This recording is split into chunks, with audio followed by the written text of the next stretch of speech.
गोपिका जीवनस्मरणं गोविन्द गोविन्द सद्गुरुस्वामिनः जय।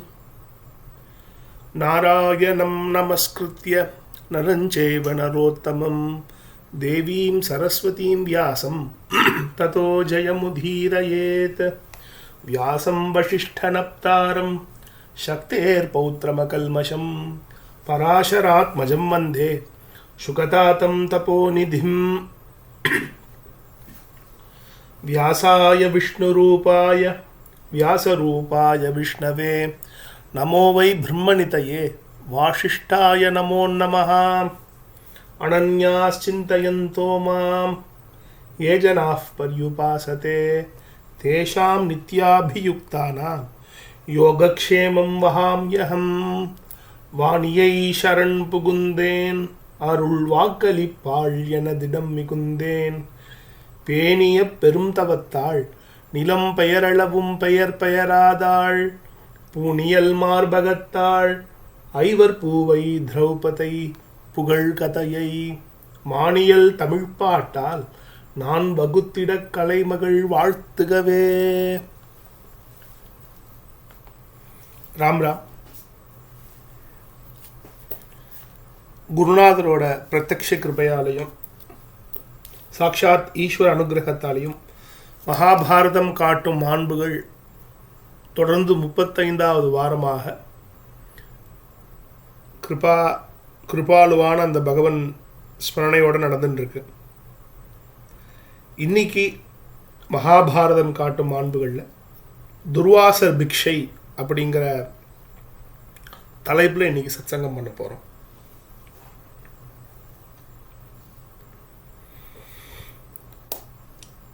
இன்னைக்கு என்ன ஒரு விசேஷம்னா, இந்த டைட்டிலே விசேஷம். ஒரு வியாழக்கிழமை வெள்ளிக்கிழமை வரைக்குமே இந்த வாரத்துக்கு என்ன பேசலாங்கும்போது ஒரு 3 வகையான தலைப்புகளை தயார் பண்ணி வச்சுருந்தோம். ஒன்று, மற்ற மகரிஷிகள் சரித்திரங்கள்லாம் சின்ன சின்ன கதைகள் நிறைய இருக்குது, அதில் நிறைய விஷயார்த்தங்கள் பொதிஞ்சிருக்கு, அதை பார்க்கலாம் அப்படிங்கிற மாதிரி ஒரு ஐடியா இருந்தது. அர்ஜுனன் இந்திரலோகத்துலேருந்து திரும்பி வந்து அங்கே நடந்த கதைகள்லாம் ஓரளவுக்கு இந்திரலோகம் போன வரைக்கும் பார்த்தோம். அங்கே நடந்தது ரொம்ப சுருக்கமாக கிராத பர்வாவில் நம்ம பார்த்தோம். மேற்கொண்டு என்ன எப்படி கதை போச்சுங்கிறத சொல்லலாம் அப்படிங்கிற மாதிரி ஒரு யோஜனை இருந்தது. இந்த ஹனுமத் பிரபாவம் முடிஞ்சதுக்கு அப்புறமேலு அர்ஜுனனோட திரும்பி வர்றது, அப்புறமேல அவர்கள் காமியக வனம் திரும்பி வரும்போது அங்கே 2-3 சம்ஹாரங்கள்லாம் பண்ணுறார் பீமசேனன், அந்த கதைகள்லாம் சொல்லலாம் அப்படிங்கிற மாதிரி ஒரு யோசனை இருந்தது. இல்லை நம்ம நேராக நம்ம தர்மவியாத்த சரித்திரம் எடுத்துடலாம் அப்படிங்கிற மாதிரி ஒரு யோசனையும் இருந்தது. எல்லாம் போகும்போது நடுவில் இந்த மகரிஷிகள் பற்றிலாம் நிறைய கதைகள் இங்கே மகாபாரதத்துக்குள்ளே இருக்குது. பரத்வாஜர், ரைபியர், இவங்களோட சரித்திரங்கள்லாம் உள்ள நிறைய இருக்குது. சரி, மகரிஷிகள்லாம் பற்றி பேசலாம் அப்படிங்கிற மாதிரி யோசிச்சுட்டு இருந்தோம். இப்படியே போயின்னு இருந்தது. இப்போ மகரிஷிகள்லாம் பற்றி பேசும்போது முத்கல மகரிஷியோட சரித்திரம் வந்தது. ஸோ அவரோட சரித்திரம் எடுக்கலாம் அப்படின்னு பார்க்கும்போது சரி முத்கலரை பற்றி தான் பேசுகிறோமே, நம்ம அப்படியே மேற்கொண்டு துர்வாசரோட சரித்திரமும் இங்கே கொண்டு வந்துடலாம் மகாபாரதத்துலன்னு ஒரு யோசனை. இது முடிவு பண்ணும்போது தெரியாது, அதுக்கப்புறம் தான் தோணுச்சு இது ஒரு ஈஸ்வர அனுகிரகம் இங்கே வேலை செய்கிறதுன்னு. ஒரு நல்ல ஒரு சத்சங்கத்துக்கு என்ன அழகுனா அதோட சத்சங்கிகள். இங்கே இந்த சத்சங்கத்துக்கு வர சத்சங்கிகள், தொடர்ந்து வர சத்சங்கிகளோட ஆன்ம பலம், அவரோட பக்தி லக்ஷணம் தான் இன்றைக்கி இந்த துர்வாசர் பிக்ஷைங்கிற டைட்டிலுக்கு காரணம். இன்றைக்கி துவாதசி, இந்திய நேரப்படி இன்றைக்கி துவாதசி. வைஷ்ணவர்களுக்கு இன்றைக்கி தான் ஏகாதசி. இந்தியா நேரப்படி இந்த ஞாயிற்றுக்கிழமை தான் வைஷ்ணவர்களுக்கு இன்றைக்கி ஏகாதசியாக இருக்குது. ஸ்மார்த்தர்களுக்கும் முக்கால்வாசி பேருக்கு இன்றைக்கி துவாதசியாக இந்திய நேரத்தில் இருக்குது. இங்கே அமெரிக்க நேரத்துலேயும் நேற்று சனிக்கிழமை ஏகாதசி, இன்றைக்கி துவாதசி புண்ணிய காலம் ஆரம்பிச்சாச்சு, துவாதசி பாரண ஆரம்பிச்சாச்சு. இந்த ஏகாதசி ஆனால் இன்றைக்கி வைஷ்ணவர்களுக்கு வந்து இன்றைக்கி தான் ஏகாதசி, இந்த ஞாயிற்றுக்கிழமை தான். இந்த ஏகாதசி துவாதசி சங்கமத்தில் இன்றைக்கி துர்வாசர் பிக்ஷை நமக்கு அனுகிரகம் ஆகிறதே ரொம்ப துர்லபம். இது ரொம்ப ரொம்ப சாமானியமாக கிடச்சிடாது. இது இன்றைக்கி ஏகாதசியாக இருக்குது, இன்றைக்கி துவாதசியாக இருக்குது, இன்றைக்கி தான் நம்ம துர்வாசர் சரித்திரம் சொல்லணும் அப்படிங்கிற யோசனை இல்லை. அது கரெக்டாக அது அமைஞ்சு வந்தது. அது சாக்ஷாத் குருவோட அனுகிரகம்தான். சுத்தம் பாகவதஸ்யானம் சுத்தம் பாகீரதி ஜலம் சுத்தம் விஷ்ணு பத தியானம் சுத்தம் ஏகாதசி விரதம் அப்படின்னு ஏகாதசி திதியோட மகிமையை இப்படி புகழறது நம்மளுடைய சாஸ்திரங்களும் புராணங்களும். சுத்தம் பாகவதஸ்யானம், பாகவதர்களுக்கு, பக்தர்களுக்கு அடியார்களுக்கு உணவு அளிப்பது, அது இருக்கிறதுலே ரொம்ப பவித்திரமான வேலை அப்படிங்கிறது. சுத்தம் பாகீரதி ஜலம், கங்கையோட மகத்துவம் நாம் கொஞ்சம் வாரங்களாக பார்த்துட்டு இருந்தோம் மகாபாரதம் காட்டும் ஆன்மகளில். அப்படிப்பட்ட பாகீரதியான கங்கையோட ஜலம் பவித்திரம். சுத்தம் விஷ்ணு பத தியானம், இங்கே நம்ம எப்போதும் சொல்கிற மாதிரி விஷ்ணு அப்படிங்கிறது மகாவிஷ்ணு, ஈஸ்வரன், பிரம்மா 3 பேரையுமே குறிக்குங்க விஷ்ணு அப்படிங்கிற சப்தம். ஆக எது பரபிரம்மமோ, எது சாஸ்வதமான பரம்பொருளோ அதை தியானம் பண்ணுறது ரொம்ப பவித்திரம் அப்படிங்கிறாங்க. இது எல்லாத்துக்கும் மேலே ஒரு பவித்திரமான ஒரு விஷயம் இருக்குது. விரதங்கள்லாம் ரொம்ப விசேஷமான விரதம் ஏகாதசி விரதம் அப்படிங்கிறாங்க. அப்படிப்பட்ட ஒரு உன்னத ஏகாதசி விரதம் நேற்று நடந்தது, இன்றைக்கும் நடந்துட்டுருக்கு சிலரோட இல்லங்களில். இந்த ஏகாதசிக்கு இருக்கிற ஒரு பெரிய மகத்துவமே அதோட உபவாசம் தான். ஒரு நாள் முழுக்க பட்டினி கிடந்து விடிய கார்த்தால நடுராத்திரிக்கு அப்புறம் ஒரு அண்டா சோத்தை சாப்பிட்றதுல ஒன்றும் பிரயோஜனம் கிடையாது. அதெல்லாம் விரதத்தில் சேர்த்தியே கிடையாது. விரதத்துக்கு என்ன மாண்பு, விரதம் எப்படி இருக்கணும் அப்படின்னு பார்த்தோம்னா, விரதத்துக்கு முந்தின நாள் ஒரு வேளை தான், ரொம்ப பெருசாக ராத்திரியே வயிற்றில் எதுவுமே இருக்கக்கூடாது. ராத்திரியே வயிறு காலியாக இருந்து அதுக்கு அடுத்த நாள் கார்த்தாலேருந்து சூரியோதயத்துலேருந்து ஆரம்பித்து அதுக்கு அடுத்த நாள் சூரிய உதயம் வரைக்கும் இந்த வயிறு லங்கனம், வயிறு மகா பட்னியாக இருக்கணும், நிர்ஜலமாக இருக்கணும். இதுதான் நிர்ஜல உபவாசத்தோட மகிமை. இப்படி இருந்தால் தான் அது உபவாசம். அது முடிச்சுட்டு அடுத்த நாள் அந்த விரதத்தை பிரேக் பண்ணுறது நம்ம சொல்கிறோமே, இந்த பாரணை அப்படிங்கிறது துவாதசி பாரணை. இதுதான் ஏகாதசி உபவாசம், துவாதசி பாரணைக்கு உண்டான விதி. இதுதான் இந்த நாட்டில், இந்த தர்மத்தில் நாம் தொடர்ந்து கடைபிடிச்சு வர ஒரு மாண்பாக இருக்குது. இது இந்த ஜாதியினருக்கு தான், இது இந்த மரபினருக்கு மட்டும்தான், இது வடக்கில் மட்டும்தான், இது தெற்கில் மட்டும்தாங்கிற மாதிரி இல்லாமல் எங்கெங்கெல்லாம் சனாதன தர்ம ஹிந்துக்கள் இருக்காங்களோ அவர்கள் எல்லாருமே நித்திய ஏகாதச உபவாசங்கள் செய்கிற ஒரு குடும்பங்கள்லாம் நிறைய இருக்குது. இன்றைக்கும் அந்த நிலைமையை பார்த்துட்டு இருக்கோம். ரொம்ப சந்தோஷமாக இருக்குது. ஓரளவுக்கு இப்போ தென்னகத்தை பொறுத்த வரைக்கும் நமக்கு அரிசி தான் ஒரு பெரிய உணவுங்கிறதால ஓரளவுக்கு அந்த அரிசியை மட்டுமாவது தவிர்க்கணும், அதனால் பலகாரம் பண்ணிக்கலான்னு கோதுமை, பழங்கள், மற்ற தானியங்களை சாப்பிட்றது அப்படிங்கிற மாதிரி ஒரு நெறிமுறை வச்சுட்டு இருக்காங்க. ஆக ஏகாதசி அன்னைக்கு உபவாசம் இருக்கணும். டைரெக்டாக ஒவ்வொருத்தராலையும் இந்த பசிங்கிறது தான் இருக்கிறதுல கொடுமையான விஷயம். இந்த பசியை கட்டுப்படுத்துறதுங்கிறது அதோட ரொம்ப சிரமமான காரியம். ஆக ஏகாதசி உபவாசம் தான் நம்ம இப்போ டீடாக்சினேஷன் அது இதுன்னு சொல்கிறாங்களே, அது ஏகாதசி உபவாசத்தில் அது இயற்கையாக நடைபெறுது. அப்படிப்பட்ட ஒரு உன்னத விரதம் ஏகாதசி விரதம். அன்றைக்கி நிர்ஜல உபவாசமாக சின்ன ஒரு துளி நீர் கூட குடிக்காமல் இருக்கணும் உபவாசம் பண்ணுறவங்க.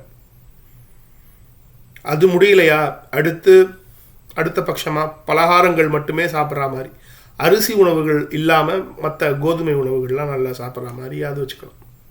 ரவை, கோதுமை, வேறு ஏதாவது தானியங்களை வச்சு அங்கேருந்து சாப்பிட்ற மாதிரி வச்சுக்கணும். இல்லையா அதுவும் முடியலைன்னா வெறும் பழங்களை மட்டுமாவது சாப்பிடணும். பழம், பால், இதே மாதிரி வெறும் பழங்களாக சாப்பிடலாம்.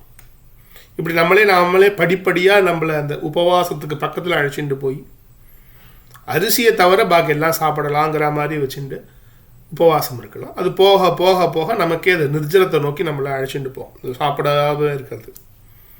இதனால் நமக்கு என்ன ஒரு ஆதாயம் அப்படின்னா, மனசு நேர்முகப்படும். பசி இருக்கிற இடத்துல எதுவுமே தோணாதே, பசி இருக்கும்போது கோபம் வருமே, ஆத்திரம் வருமேன்னா அதே பசி தான் பழக்கமாக இந்த பசிங்கிறது பழக்கமாக அது நமக்குள்ள ஒரு வைராகியத்தை உண்டு பண்ணும். பக்தி சிந்தனையில் அது நம்மளை உருமுகப்படுத்தும். இது இந்த பசி இந்த சாப்பிடாமல் இருக்கிறதோட தன்மை இது. இன்றைக்கி சரித்திரம் அதை தான் இன்றைக்கி பார்க்க போகிறோம். அப்படிப்பட்ட ஒரு உன்னத சரித்திரம் குருநாதர் கிருப்பையில் இன்றைக்கி ஒரு ஏகாதசி துவாதசி புண்ணிய தினத்தில், குறிப்பாக இங்கே துவாதசி வந்தாச்சுங்கிறதால துவாதசி அன்னைக்கு பிக்ஷை கொடுக்கறது இன்னும் ரொம்ப விசேஷம். அப்படிப்பட்ட துவாதசியில் துர்வாச சரித்திரம், மகரிஷி துர்வாசரோட பிக்ஷை பண்ண கதை. பொதுவாக மகரிஷி துர்வாச பிக்ஷை அப்படின்னா அக்ஷய பாத்திரம் வாங்கின திரௌபதியை துர்வாசர் ஹிம்சை பண்ணது, அதுக்கு அங்கே போய் நின்று சாப்பிட போட்டது, அங்கே பகவான் அனுகிரகம் பண்ணது அப்படிங்கிற அளவில் தான் இங்கே இருக்கும். கொஞ்சம் இந்த சரித்திரங்கள் மகாபாரதத்தில் இருக்கு. இந்த சரித்திரங்களுக்கு ஒரு சில அத்தியாயங்களுக்கு முன்னாடி இதே துர்வாசர் இன்னொரு இடத்துல பிக்ஷை பண்ணுறார். அதுவும் துர்வாச பிக்ஷை. சொல்லப்போனால் திரௌபதி கதை புகழ்பெற்ற கதை எல்லாருக்கும் தெரியும். அதை விட பெரிய கதை இதுக்கு முன்னாடி நடந்த முத்கலர் மகரிஷியோட சரித்திரம். அதையும் இன்னைக்கு நாம் ஸ்மரணை பண்ண போகிறோம். அப்படிப்பட்ட ஒரு உன்னத சரித்திரங்களை இன்னைக்கு ஸ்மரணை பண்ணுறதே இன்னைக்கு மகாபாரதம் காட்டும் மாண்புகளோட நோக்கம். சென்ற வாரம் வரும் வரை பீமன் சௌகந்திகா புஷ்பத்தை தேடி இந்த ஹிமயமலையில் மேலே மேற்கு நோக்கி செல்கிறான். அந்த குபேர வனத்தை நோக்கி போகிறான். அங்கே ஹனுமார் ஒரு கிழக்குரங்கா படுத்துண்டு அனுகிரகம் பண்ணுறார். கடைசியில் பீமனுக்கு அனுகிரகம் பண்ணி போர் நடக்கும்போது உன் தம்பியான அர்ஜுனனோட கொடியில் நான் இருப்பேன் அப்படிங்கிற மேற்கொண்டு குபேர வனத்துக்கு செல்கிற வழி வர்றார். அங்கே போய் சௌகந்திகா புஷ்பம் எடுக்கிறான். பீமன் தன்னோட பராக்கிரமத்தை பயன்படுத்தி திரும்பி வரான். அதெல்லாம் கொண்டு போய் திரௌபதிக்கு கொடுக்குறான். இப்படி கதை போகிறது. அடுத்து அர்ஜுனன் திரும்பி வரான் இந்திரலோகத்திலேருந்து. அங்கே நடந்ததெல்லாம் ஒரு ஃப்ளாஷ்பேக் சொல்கிற மாதிரி யுதிஷ்டிரருக்கு அங்கே என்னென்னலாம் நடந்தது, நிவாத கவச்சர்களோட அவன் பண்ண யுத்தம் எல்லாத்தையும் சொல்கிறான். இதெல்லாம் சரித்திரங்கள். இதெல்லாம் இன்னொரு நாள் சமயம் இருக்கும்போது விஸ்தாரமாக பார்க்கணுங்கிறது ஒரு ஆசை. அதுக்கு சுவாமியை அனுகிரகம் பண்ணி கொடுப்பார். ஏன்னா அதில் வர விஷயங்கள்லாம் பின்னி வரா மாதிரி சில சரித்திரங்கள்லாம் பின்னாடி வருது. அப்படிங்கிறதால நாம் காலம் இருக்கும்போது அதை ஸ்மரணை பண்ண பாக்கியம் நமக்கு கிடைக்கும். இங்கே அடுத்து காமியக வனம் திரும்பி வராங்க. இங்கே இப்படி வாழ்ந்து வரும்போது என்ன நடக்கிறது அப்படிங்கிற கதை. ஒரு நாள் சொல்கிற மாதிரி எல்லா மகரிஷிகளும் அனுகிரகம் பண்ணிட்டு இருக்காங்க பஞ்சபாண்டவர்களுக்கு.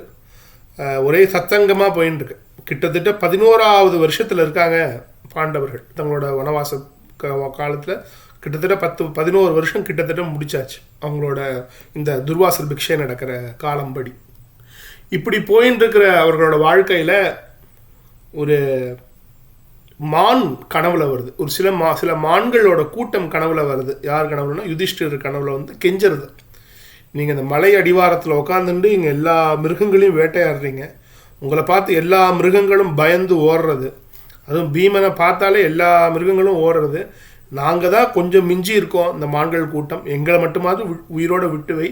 நாங்கள் இந்த ஃபுட் சைக்கிள் நம்ம சொல்கிறோமே, அது ஃபுட் செயின் சொல்கிறோமே, அது மகாபாரதத்தில் சொல்கிறது. நாங்கள் நல்லா இருந்தால் தான் புலிகள் நல்லா இருக்கும். புலிகள் நிறைய இருந்தால் தான் நாங்கள் நல்லா இருக்க முடியும். இப்படி நாங்கள் நல்லா இருந்தால் தான் இந்த பசுமையாக இருக்கும் இந்த பூமி. இப்படி ஒவ்வொன்றும் இன்னொன்னோட பின்னி பிணைஞ்சி இருக்கு. இந்த ஆகார நியமங்களை உடைக்கிற மாதிரி நீங்கள் இந்த இடத்துல யாருமே மனிதர்களே வாழாத இந்த இடத்துக்கு ஒரு பெரிய சீர்குலைவையும் நிறைய இந்த அனிமல் பாப்புலேஷனில் ரொம்ப ஒரு பெரிய ஒரு தாக்கத்தை நீங்கள் ஏற்படுத்துறீங்க. இங்கே விலங்கினங்களோட எண்ணிக்கை நாளுக்கு நாள் ரொம்ப பயந்து போய் நாங்கள் வேறு இடத்துக்கு போகிறோம், இல்லாட்டி உங்கள் கையால் அடிபட்டு சாகிறோம், இப்படிங்கிற மாதிரி நிலைமையிலே போயின்னு இருக்கு. நீங்கள் தயவு செஞ்சு வந்த இடத்துக்கே திரும்பி போங்க, மலையிலேருந்து இறங்கி காமிய கவனத்தை நோக்கி நீங்கள் போங்க அப்படின்னு வேண்டுறது. இது கனவுல வந்தது யுதிஷ்டிரருக்கு. ஏன் இந்த கனவு வந்ததுன்னு அடுத்த நாள் யோசிக்கும் போது வியாச பகவான் வரார். ஆமாம், நீ காமிய கவனம் போகிறது தான் சரி அப்படிங்கும்போது மேற்கொண்டு சம்பாஷணைகள்லாம் போகிறது. தானம் பெருசா தபஸ் பெருசா அப்படிங்கிற மாதிரி ஒரு சம்வாதம்லாம் போகிறது. ரொம்ப அழகான உரையாடல் வியாசருக்கும் யுதிஷ்டிரருக்கும் நடக்கிற உரையாடல். இது போகும்போது சரித்திரங்கள் மேலே தொடர்றது. அப்படி தான் இன்றைக்கி துர்வாச மகரிஷியோட சரித்திரங்கள் ஆரம்பிக்கிறது. துர்வாச மகரிஷி சரித்திரம் ஆரம்பிக்கிறதுக்கு முன்னாடி வியாசர் யுதிஷ்டிரருக்கு துர்வாச மகரிஷி முத்கலர் சம்வாதம் அந்த கான்வர்சேஷனை சொல்கிறதுக்கு முன்னாடி ஒரு சின்ன கதை. இது மகாபாரதத்தில் இல்லை, ஆனால் ஏனைய புராணங்களில் ரொம்ப பெருசாக இருக்கு. ஒரு நாள் இது நம்ம சச்சிதானந்தமே ஒரு வாட்டி கோட் பண்ணியிருக்கேன். நாரத மகரிஷி பிரம்மதேவர்கிட்ட போய் கேட்டாராம், இந்த உலகத்திலே பெரிய பிரம்மச்சாரி யார், பெரிய பிரம்மச்சாரி, பெரிய நைஷ்டிக பிரம்மச்சாரி யார் அப்படின்னு கேட்டாராம். ஏன்னா தன் தந்தை வாயாலேயே நாரதா உன்னைய மாதிரி பெரிய நைஷ்டிக பிரம்மச்சாரி வேறு யாருமே இல்லை அப்படின்னு பதில் சொல்லணும், பதில் கேட்கணும்னு ஆசை நாரதருக்கு. பிரம்மதேவர் சொன்னார், கோகுலத்தில் வாழ்ந்து வர கிருஷ்ணன் தான் நைஷ்டிக பிரம்மச்சாரினா. அவர் சொன்ன காலத்தில் அவருக்கு இந்த அஷ்டமகிஷி கல்யாணங்கள் நடக்கலை. ருக்மிணி, சத்யபாமா, ஜாம்பவதி இந்த கல்யாணங்கள்லாம் நடைபெறலை கிருஷ்ணனோட வாழ்க்கை சரித்திரத்தில். ஆனால் கோகுலத்தில் இருக்க ராசலீலைகள்லாம் நிறைய நடக்கிறது. நைஷ்டிக பிரம்மச்சாரி யார் அப்படின்னா அது கிருஷ்ணன் அப்படிங்கிறார். பின்னாடி கிருஷ்ணனே அதை ப்ரூவ் பண்ணுறார். மகாபாரத யுத்தம் முடியும் போது பரீட்சித் கர்ப்பத்தை சம்ரக்ஷணம் பண்ணும்போது, நான் பிரம்மச்சாரியன் அப்படிங்கிறது உண்மைனா, நான் சத்தியசந்தன்கிறது உண்மைனா, அந்த குழந்தை புழைக்கட்டும் அப்படின்னு அது நான் பிரம்மச்சரியன் தான், என்றைக்குமே நான் பிரம்மச்சரியன் தான் அப்படின்னு அவர் ப்ரூவ் பண்ணுறார் பகவான். அது இருக்கட்டும். இப்போ இன்னும் கல்யாணம் ஆகலை, ஆனால் ராசலீலைகள்லாம் நடக்குது. எல்லா கோபிகள் படை சூழ வாழ்ந்துன்னு இருக்கார் கோகுலத்தில். அப்படி கோபி மத்தியே மரகதஷ்யாம அப்படிங்கிற மாதிரி கோபிகர்கள் கூடயே வாழ்ந்துட்டு வரார் பகவான். அப்படி இருக்கிறவர் போய் நீங்கள் பிரம்மச்சாரிங்கிறீங்களே, வெறும் சதா ராசலீலையில் இருக்காருன்னு நாரதர் ஒரு க்ஷணம் ரொம்ப அப்பவாதமாக பேசிடுறார். நம்ம மனிதர்கள்லாம் இன்றைக்கி எப்படி அந்த ராசலீலா வைபவத்தை, எப்படி இந்த ஜீவ பரம ஐக்கியம், இந்த ஏகத்துவ பாவத்தை உணர்கிற விஷயத்தை, பரம அத்வைத்த பரமாக இருக்கிற அந்த ஒரு விஷயத்தை இன்றைக்கி எவ்வளவு கொச்சா இன்றைக்கி நாம் எல்லாம் பேசிகிட்டு இருக்கோமோ, நாம் அதை எப்படி நம்மளோட கண்களுக்கு ஏற்ற மாதிரி ஒரு சரீர சுகம் அப்படிங்கிற அளவில் நமக்கு புரிஞ்சளவில் நாம் அதை அப்ரோச் பண்ணுறோமோ, நாரதர் நாம் இப்படி தான் செய்வோம் அப்படின்னு தெரிஞ்சு இதே வார்த்தையை சொல்கிறார். அதற்கு சொல்கிறார் பிரம்மதேவர், ஆமாம்ப்பா, கிருஷ்ணன் தான் நைஷ்டிக பிரம்மச்சாரி இப்போதைக்கு இன்னைக்கு இருக்கிற உலகத்தில். உனக்கு ஏதாவது சந்தேகம் இருந்ததுன்னா ஒன்று பண்ணு. நித்திய உபவாசி ஒருத்தர் இருக்க, நித்தியோபவாசி இருக்க, அதாவது நித்தியமே சாப்பிடாம, சாப்பாடுன்னு ஒன்று இல்லாமல், ஆகாரங்கிறது ஒன்று இல்லாமல் நித்தியம் உபவாசம் பண்ணுற இந்த வரப்பட்னி, இந்த விரதமாகவே எப்போவுமே ஒரு நாள் ஏகாதசிக்கே முடிய மாட்டேங்குதுங்க. 15 நாளைக்கு ஒரு வாட்டி வர ஏகாதசிக்கே இன்றைக்கி நம்மளால் நிர்ஜல உபவாசம் பண்ண முடியல. வாழ்க்கை முழுக்க நிர்ஜல உபவாசமாகவே இருக்கிற ஒருத்தர்கிட்ட போய் கேளு. அவர் யாருன்னா துர்வாச மகரிஷிங்கிற. இப்போ நாரதருக்கு நம்ம யார்கிட்ட பேசுகிறோம், பிரம்மதேவர்கிட்ட தான் பேசுகிறோமா, இல்லாட்டி வேறு எங்கேயாவது எதுலேருந்து தப்பிச்சு வந்து யார்கிட்டயாவது பேசுகிறோமான்னு நாரதருக்கே சந்தேகம் வந்துடுது. இப்போ நாரதர் சொன்னார், நீங்கள் ஏதோ பிரம்மச்சாரின்னு சொன்னீங்க, கிருஷ்ணன் பிரம்மச்சாரின்னு சொல்லும் போதே மனசு ஒத்துக்க மாட்டேங்கிறது. ஏன்னா அந்த அளவுக்கு கிருஷ்ணன் அங்கே சேஷ்டிதம் பண்ணிட்டு இருக்கான் பிருந்தாவனத்துலேயும் கோகுலத்துலேயும். கிருஷ்ண பிரம்மச்சாரினே ஒத்துக்க முடியல, நீங்கள் அடுத்து இருக்கிறதுலே நித்திய உபவாசி யாருன்னா துர்வாச மகரிஷிங்கிறீங்களே. துர்வாச மகரிஷியோட வேலையை கண்ட நேரத்தில் போய் சாப்பிட்றது தானே, கண்ணா பின்னான்னு உணவு வரைமுறை இல்லாமல் சாப்பிட்றது தானே துர்வாச மகரிஷியோட ஒரு பாங்கே. அவரை போய் நீங்கள் நித்திய உபவாசின்னு சொல்கிறீங்களேன்னு கேட்குறாரு. ஒன்று பண்ணு, துர்வாச மகரிஷி தான் நித்திய உபவாசின்னு பகவான் கிருஷ்ணன்கிட்ட போய் கேளு. கிருஷ்ணன் ஏன் பிரம்மச்சாரின்னு துர்வாச மகரிஷிட்ட போய் கேளு. 2 பேர்கிட்டையும் போனால் கரெக்டாக பதில் சொல்லிவிடுவாங்க அப்படின்னு சொல்லி பிரம்மதேவர் அனுப்புகிறார். நாரத மகரிஷி வரார். கிருஷ்ணன்கிட்ட துர்வாச மகரிஷிகிட்ட போகும்போது ஏன் அவர் பிரம்மச்சாரின்னு சொல்லும்போது ரொம்ப அழகாக சரித்திரங்கள் போகிறது, ரொம்ப அழகாக அந்த ராசலீலா தத்துவத்தை உபதேசம் பண்ணுறார் துர்வாச மகரிஷி. கோபி மத்தியே மரகதஷ்யாம் தன்ய தன்ய பிரஜ நாரி தன்யஹோ தன்ய பிருந்தாவன குஞ்ச தன்யஹோ. ஒவ்வொரு கோபிகள் இருக்காங்க, அவங்களுக்கு நடுவில் ஒவ்வொருத்தரும் கிருஷ்ணனா இன்னொரு கோபிகளுக்கு இன்னொரு கிருஷ்ணனா தோன்றாங்க. எல்லா கோபிகைகளுக்கும் இன்னொரு கோபிகை கிருஷ்ணனா தெரியறா. ஆக ஒவ்வொரு கோபிகைகளும் கிருஷ்ணன் மேலே ஆசைப்படுறாங்க. ஆசைன்னு இங்கே சொல்கிறது ஒரு சரீர சம்பந்தமான ஆசை கிடையாது. கிருஷ்ணன் நம்ம கூடயே இருக்கணும், கிருஷ்ணன் கூட நான் பேசிகிட்டே இருக்கணும், கிருஷ்ணன் கூட நான் பக்தி பண்ணிகிட்டே இருக்கணும், கிருஷ்ணன் என்னை பார்த்து பேசணும், என்னை பார்த்து சிரிக்கணும் அப்படிங்கிற நிலைமையில தான் அவங்க இருக்காங்க. அப்படி ஒரு உன்னத பாவத்தில் அந்த கோபிகா ஸ்திரீகள் இருக்காங்க. கிருஷ்ணன் எப்படி இருக்கான்னா எதுலேயுமே பற்று இல்லாமல், இவங்க யாரையுமே பெருசாக, இவங்க இந்த கோபிகைகள் எல்லாமே நம்ம அடையணும் அப்படின்னு நினச்சிட்டு இருக்காங்க கிருஷ்ணனை. ஆனால் கிருஷ்ணனோ இந்த கோபியை தான் எனக்கு முக்கியம், இந்த கோபியை நான் அடையணுங்கிற அந்த ஆசை இல்லாமல் எல்லாரும் நமக்கு சமம் அப்படிங்கிற மாதிரி யார் மேலேயும் பற்று இல்லாமல் இருக்கான். அப்போ சொல்கிறார் துர்வாச மகரிஷி, பெண்களே வாழாத ஊரில் பிரம்மச்சாரியாக இருக்கிறவன் பெரிய பிரம்மச்சாரி கிடையாது. மொத்த பெண்களும் சுற்றி இருக்கும்போது, பெண்கள் மட்டும் இல்லை, இந்த சரீர சம்பந்தமான விஷயங்களும் மனசுக்கு சம்பந்தமான விஷயங்கள் நம்மளை சுற்றி நம்மளை அடக்கழிக்கும் போது அதுக்கு நடுவில் வாழ்ந்து பிரம்மச்சரியத்தை கடைபிடிக்கிறவன் தான் பிரம்மச்சாரி அப்படிங்கிற. ஆக பிரம்மச்சரியம்ங்கிறது கல்யாணம் பண்ணிக்காமல் இருக்கிறது, பெண்கள் சம்பந்தம் இல்லாமல் இருக்கிறது மட்டும் பிரம்மச்சரியம் கிடையாது அப்படிங்கிற ஒரு பெரிய உண்மையை துர்வாசர் வேறு இங்கே எக்ஸ்பிளைன் பண்ணுறார். எல்லாரும் யாரை ஆசைப்படுறாங்களோ, யார் மேலே ஒரு பற்று வச்சுருக்காங்களோ, அந்த வஸ்துவானது எது மேலேயும் பற்று இல்லாமல் இருக்கிறது பார்த்தியா, அதுதான் பிரம்மச்சரியம் அப்படின்னு இந்த பரபிரம்ம தத்துவத்தை, அந்த அத்வைத்த பாவத்தை எடுத்து இயம்புறார் துர்வாச மகரிஷி. இது துர்வாசர் கிருஷ்ணனை பற்றி சொன்னது. இங்கே திரும்பி வர நாரத மகரிஷி கிருஷ்ணனை நோக்கி. துர்வாசரை போய் நித்திய உபவாசின்னு சொல்லிட்டாங்க. துர்வாசர் இஷ்டத்துக்கு சாப்பிடுவார், அவர் எப்படி நித்தியோபவாசி அப்படின்னு பிரம்மா சொன்னார்னு கேட்டார். ஆமாப்பா, அவர் சொல்கிறது வாஸ்தவம் தான், துர்வாசர் தான் நித்தியோபவாசி அப்படின்னு கிருஷ்ணனும் அதை ஆமோதம் பண்ணுறார். இங்கே நித்தியோபவாசி அப்படிங்கும்போது நம்ம சொல்கிற மாதிரி நித்தியம் உபவாசம் இருக்கிறது. நித்தியம் இந்த பெரிய ஆகாரங்கள் இல்லாமல், பேருக்கு வேணால் ஜலமோ அல்லது பானகம், பழம், இஞ்சி போனால் பழங்கள் சாப்பிட்டு வாழறது, அது கூட இல்லாமல் வாழ்றது தான் உண்மையான உபவாசம். இப்படி வாழ்ந்து வருபவர்கள் தான் நித்தியோபவாசி. இப்படிலாம் ஒருத்தரால் இருக்க முடியுமா இந்த காலத்துலேயும்? இதெல்லாம் என்ன சரித்திரங்களில் இருக்கே தவிர ஒரு நாள் சாப்பிடாமே நம்மளால் இருக்க முடியலையே. ஒரு வாழ்க்கை முழுக்க சாப்பிடாமல் நம்மளால் வாழ்ந்து காமிக்க முடியுமா அப்படின்னு நமக்கு இந்த காலத்தில் முடியுமா? இன்றைக்கி இந்த காலத்தில் ஏதாவது சாத்தியம் இருந்தால் சொல்லுங்களேன் அப்படிங்கிற மாதிரி சிலர் கேட்கலாம். நம்ம கண் முன்னாடி ரொம்ப சமீபம் 2013-14 வரைக்கும் வாழ்ந்த ஒரு மகாத்மி, அதுவும் உத்தம ஸ்திரீ ஒருத்தி இருந்தா. நம்ம எல்லாருக்கும் பாட்டி அவ தான். அம்மாள் அப்படின்னு கும்பகோணத்தில் இருந்தா. எத்தனை பேருக்கு அவங்க அந்த மகா உன்னத ஸ்திரீயை பற்றி தெரியும்னு தெரியல.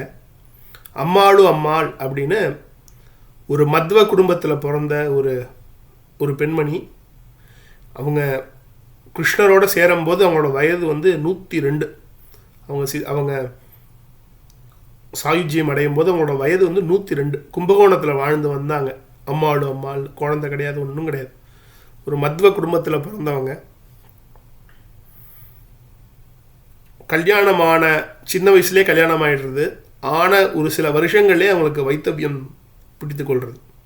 கணவனை இழந்து ஒரு விதவையாக வாழ்ந்து வராங்க. பணம் இல்லை, காசு பெருசாக இல்லை, அடுத்த வேளை சாப்பாட்டுக்கே வழி இல்லாமல் வாழ்ந்து வராங்க. அவ்வளோ பசியோட கொடுமை. என்ன பண்ணுறதுன்னு தெரியல. உயிரையே நம்ம தியாகம் பண்ணிடலாம், இந்த உயிரையே ஆத்மஹத்தி பண்ணிடலாம், நம்மளை நாமே அழிச்சிக்கலாம் அப்படிங்கிற ஒரு நினைவு வர்றது. அதுக்கு ஏதோ முயற்சி செய்கிறாங்க. அது முயற்சி கை கூடலை, பயமாகிடுது. ஸோ அடுத்த நாள் ஏதாவது செஞ்சு நம்ம உயிரை போக்கிக்கணும் அப்படிங்கிற முடிவில் இருக்கும்போது அன்றைக்கி ராத்திரி கனவில் அவங்க உபாசனை பண்ணுற நரசிம்மமூர்த்தி வரார் கனவுல. நரசிம்மர் சொல்கிறார், ஏ குழந்தை, உயிரை விடுறது தப்பு. சின்ன பெண்மணி, அவங்க ஒரு நல்ல ஒரு பருவ வயதில் அந்த பெண்மணி இருக்காங்க, விதவையாக இருக்காங்க, பசி கொடுமை வேறு. ஒன்று பண்ணுமா, உனக்கு இதுக்கப்புறமேலு இதை மாதிரி சிந்தனையே வரக்கூடாது, வந்தால் நான் விடமாட்டேன் அப்படின்னு நரசிம்மர் அன்பாகவும் அதே நேரத்தில் ஒரு ஆக்ரோஷமாகவும் அந்த அம்மாட்ட சொல்கிறாங்க கனவுல. இல்லையே, என்னால் பசி தாங்க முடியலையே, இந்த உடம்பு வாழறதே இந்த உடம்பை காப்பாற்றுறதுக்கு தானே, என்னால் அது கூட என்னால் செய்ய முடியல, அப்புறம் எதுக்கு இந்த பிராணனை வச்சுண்டு அப்படின்னு கேட்கும்போது, உனக்கு என்ன இதுக்கப்புறம் பசிக்கக்கூடாது, அவ்வளோதானே, இன்னிலேருந்து நீ சாகர வரைக்கும் உனக்கு பசிக்கவே பசிக்காது அப்படின்னு நரசிம்மர் அனுகிரகம் பண்ணார். இது ஏதோ போகிற போக்கில் சொல்கிற கதையே கிடையாது. இவங்க கூட வாழ்ந்தவங்க நிறைய பேர், இவங்களை குருவாக ஏற்றுண்டு வாழ்ந்தவர்கள் கும்பகோணத்தில் நிறைய பேர் உண்டு. இவங்க எப்படி வாழறாங்கன்னு கண்மாடி பார்ப்பாங்க. இவங்களோட கோகுலாஷ்டமி உற்சவம் ரொம்ப பிரபல்யம். ஒவ்வொரு கோகுலாஷ்டமி அன்னைக்கும் எவ்வளவோ விதமான பலகாரங்களில் 1-2லாம் இல்லை, 20-28 வகையான பக்ஷணங்கள் நைவேத்தியம் பண்ணுவாங்க பகவானுக்கு. ஆனால் ஒரு சின்ன பருகு கூட இவங்க சாப்பிட மாட்டாங்க. வீடு முழுக்க பஜனை நடக்கும். பாண்டுரங்கனை அவங்க வீட்டிலேயே வச்சுட்டு பஜனை பண்ணிட்டு இருந்தாங்க. அவங்க கூடயே ஒரு பெரிய பக்தர்கள் குழாம் இருக்கும். ஆனால் இவங்க சாப்பிட்டு யாரும் பார்த்தது கிடையாது. ஒரு வேளைக்கு ஒரு டம்ளர் பால், ஒரு நாளைக்கு ஒரே ஒரு டம்ளர் பால், அவ்வளோதான் அந்த பெண்மணியோட ஆகாரம். அதுவும் மகா பெரியவர் மாதிரி மகா யோகிகள் நிறைய பேர் அப்படி இருக்கக்கூடாது, கொஞ்சமாக சாப்பிடணும்னு சொன்னதால் ஒரு வேளை பால் மட்டுமே உண்டு வந்தார்கள். மகாபெரிவர் சொன்ன வாக்கு, ஒரு மத்வ குடும்பத்துக்கு கல்யாணமே ஆகலை, ஒரு கல்யாணத்துக்கு ஏதோ தடை இருக்கும்போது அந்த குடும்பம் வந்து மகாபெரிவரை தரிசனம் பண்ணுறதுக்கு காஞ்சிபுரம் போகும்போது மகாபெரிவர் ஒன்று பண்ணு, கும்பகோணம் போ, அங்கே கன்னடம் பேசுகிற, உங்கள் மொழி பேசுகிற, உங்கள் சம்பிரதாயத்துலேருந்து வந்து அம்மாள்னு ஒரு அம்மா இருக்காங்க, அவங்கக்கிட்ட போய் நீ அனுகிரகம் வாங்கிக்கோ, தானாக கல்யாணம் நடக்கும்னு சொல்லி அனுப்பிச்சாங்க. அப்படி அந்த நித்யோபவாசியை ஊருக்கு முழுக்க காமிச்சது. எப்படி துர்வாசர் வந்து நித்திய பிரம்மச்சாரின்னு கிருஷ்ணனை காமிச்சார். ஆனால் கிருஷ்ணன் நித்திய பிரம்மச்சாரின்னு துர்வாசர் சொல்லி தெரியணும்னு அவசியம் இல்லை. ஆனால் துர்வாசருங்கிற ஒரு மகரிஷி பெரிய நித்தியோபவாசின்னு பகவான் சொன்னால் தான் ஊரே ஒத்துக்கும். அதே மாதிரி மகாபெரிவர் நடமாடும் தெய்வமாக இருந்த காஞ்சி பெரியவர் நித்திய உபவாசின்னு சொன்னதுக்கு அப்புறமேல தான் இந்த அம்மாள் யாருன்னே இந்த உலகத்துக்கு தெரிஞ்சது. அவ்வளவு கீர்த்தனங்கள் கன்னடத்தில் அவங்க பண்ணியிருக்காங்க. அவங்க கிருஷ்ண பதம் அடையும் போது வயது 102 அவங்களுக்கு. அது வரைக்கும் அது என்னைக்கு நரசிம்மர் சொப்னத்தில் ஒரு 11 வயதில் ஒரு பருவ வயதில் வந்தாரோ அன்னிலேருந்து அந்த 80-90 சொச்ச வருஷங்களுக்கு ஒரு டம்ளர் பால் மட்டுமே தான் ஆகாரமாக உண்டு. அதுவும் ரொம்ப உடம்பு முடியாட்டி மட்டும். மற்ற நாட்கள்லாம் நித்திய உபவாசமாகவே வாழ்ந்து வந்து கிருஷ்ணரோட பதமடைந்த அம்மாள் நித்திய உபவாசம் இன்றைக்கும் முடியும் அப்படின்னு ஒரு சாதிச்சு காட்டின ஒரு பெண்மணி. நம்ம இத்திஹாசங்களில் இன்றைக்கும் கும்பகோணத்தில் அவங்க இருந்த கிரகம் இருக்குது. அந்த அம்மாவை வந்து ரொம்ப சந்தோஷமாக நினச்சிக்கிற ஆத்மாக்கள் இன்றைக்கும் நிறைய இருக்காங்க. நிறைய கன்னடத்தில் பகவான் மேலே கீர்த்தனம் பண்ணியிருக்காங்க. நித்தியோபவாசம் அப்படிங்கிற பேசும்போது அந்த பாட்டியை பற்றி பேசாமல் மேற்கொண்டு போக முடியல. இப்படி நம்ம கூடயே ஒரு நித்தியோபவாசி வாழ்ந்திருக்காங்க. ஆக நித்தியோபவாசியாக வாழறது யாருன்னா துர்வாச மகரிஷி அப்படின்னார். நாரதர் சொல்கிறார் துர்வாசரோட குணங்கள்லாம். இந்த துர்வாச மகரிஷினா எல்லாருக்கும் ஒரு விஷயம் தெரியும், துர்வாசருக்கு நிறைய கோபம் வரும், கோபம் வந்தால் எல்லாருக்கும் சாபம் கொடுப்பார் அப்படின்னு எல்லாருக்கும் தெரியும். அவர் ஏன் கோபம் வருது, ஏன் சாபம் கொடுக்குறார் அப்படின்னு நிறைய பேர் ரொம்ப காலத்துக்கு நினச்சிட்டு இருந்த காரணம், அல்லது இப்பயுமே நாம் நினச்சிட்டு இருக்கிற காரணம் என்னென்னா, அவர் கண்டபடி சாப்பிடுவார், வரைமுறை இல்லாமல் சாப்பிடுவார், கண்ட நேரத்தில் சாப்பிடுவார், எப்போ வேணால் வீட்டுக்கு வருவார், நடுராத்திரி 12 மணிக்கு வந்து வீட்டுக்கு கதவு தட்டி எனக்கு பசிக்குது சாதம் போடும் அப்படிம்பார். ஆஹா மாமா ராத்திரி 12 மணி ஆகிடுதே இப்போ என்ன இருக்குது அப்படின்னு கேட்டால் புடி சாபம்னு சாபம் கொடுப்பார். பசி அடக்க தெரியாதவர் அவர். பல வேளை ஒரு வேளை ரெண்டு வேளை தான் சாப்பிடணும். அதுவும் மகரிஷிகள் மாதிரி ஒரு பிரம்மத்தை நோக்கி தியானம் பண்ணுற யோக்கியதை உள்ளவர்கள் வந்து சன்னியாசிகள், மகரிஷிகள்லேருந்து சன்னியாசத்தை நோக்கி போகிறவங்க எல்லாருமே ஒரு வேளை தான் சாப்பிடணும், பாதி நாள் இல்லாட்டி பாதி நாள் ஒன்றுமே இல்லாமல் உபவாசம் இருக்கணும். இது எதுவுமே இல்லை, 2 வேளை சாப்பிட்டாலாவது பரவாயில்ல.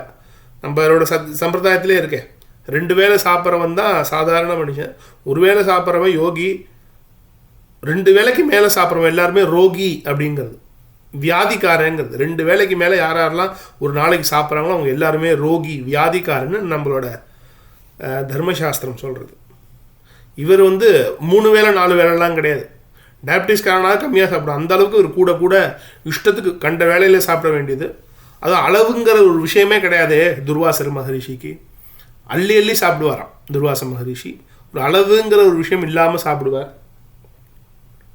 இப்படி இஷ்டத்துக்கு சாப்பிட்றதாலேயே அந்த சாப்பாடு, இப்போ சொல்கிற மாதிரி இந்த சாப்பாடு தான் குணத்தை தீர்மானம் பண்ணுறதுல ஒரு பெரிய விஷயம். அந்த ரஜசாலையும் அந்த தமோ குணம் மிகுதியாலையும் கோபம் இஷ்டத்துக்கு வரும் அவருக்கு, அதனால தான் எல்லாருக்கும் சாபம் கொடுத்துட்டுருக்கார் அப்படின்னு நாரதர் சொல்கிறார். இப்படிப்பட்ட ஒரு கோபத்தையே மகரிஷிங்கிறார், ஆனால் கோபத்தை கூட அடக்க முடியல இவரால். இப்படிப்பட்ட மகரிஷியை போய் நீங்கள் நித்தியோபவாசி அப்படின்னு சொல்கிறீங்களே, பிரம்மாவும் சொல்கிறார், நீங்களும் சொல்கிறீங்களே, இது சரியா அப்படின்னு கிருஷ்ணனை கேட்குறார். கிருஷ்ணன் ஒரு பதில் சொன்னார் அதுக்கு. துர்வாசர் இஷ்ட வேலைக்கு சாப்பிட்றார், கண்டதையும் சாப்பிட்றாரு நீங்கள் சொல்கிறீங்களே, அது ரொம்ப பெரிய அபச்சாரம். அவர் பெரிய மகா யோகி, மகா தபஸ்வி, வைராக்கியசீலர், ரொம்ப ஒரு உன்னத மகாத்மா. அப்படி சொல்கிறது அவர் அபச்சாரம் பண்ணுற மாதிரி ஆகும். ஒரு பூர்ணமான ஒரு தபஸ்வி அவர். தப்ப சித்தியில் அவரால் பசியே இல்லாமல் அவரால் இருக்க முடியும். அவருக்கு சாப்பிட்றதால தான் அவருக்கு கோபங்கள் வர்றதுன்னு சொல்கிறது முற்றிலும் தவறு. கோபதாபங்களுக்கெல்லாம் அப்பாற்பட்டவர் அவர். அவருக்கு வர இந்த கோபத்துக்கும் தாபத்துக்கும் அவர் பொறுப்பு கிடையாது. அது ஒரு அனுகிரக விஷயமாக அவர் செய்கிறார் அப்படின்னு கிருஷ்ணன் சொல்லிட்டு சொல்கிறார். துர்வாசர் என்ன சாப்பிட்டாலும் கிருஷ்ணார்ப்பணம், விஸ்வரூபி அர்ப்பணம்னு இந்த விஸ்வத்துக்கும் நாதனாக இருக்கிற அந்த பரபிரம்மத்தை தியானம் பண்ணிட்டு தான் துர்வாசர் சாப்பிட்றார். ஆக துர்வாசர் சாப்பிட்றதே கிடையாது.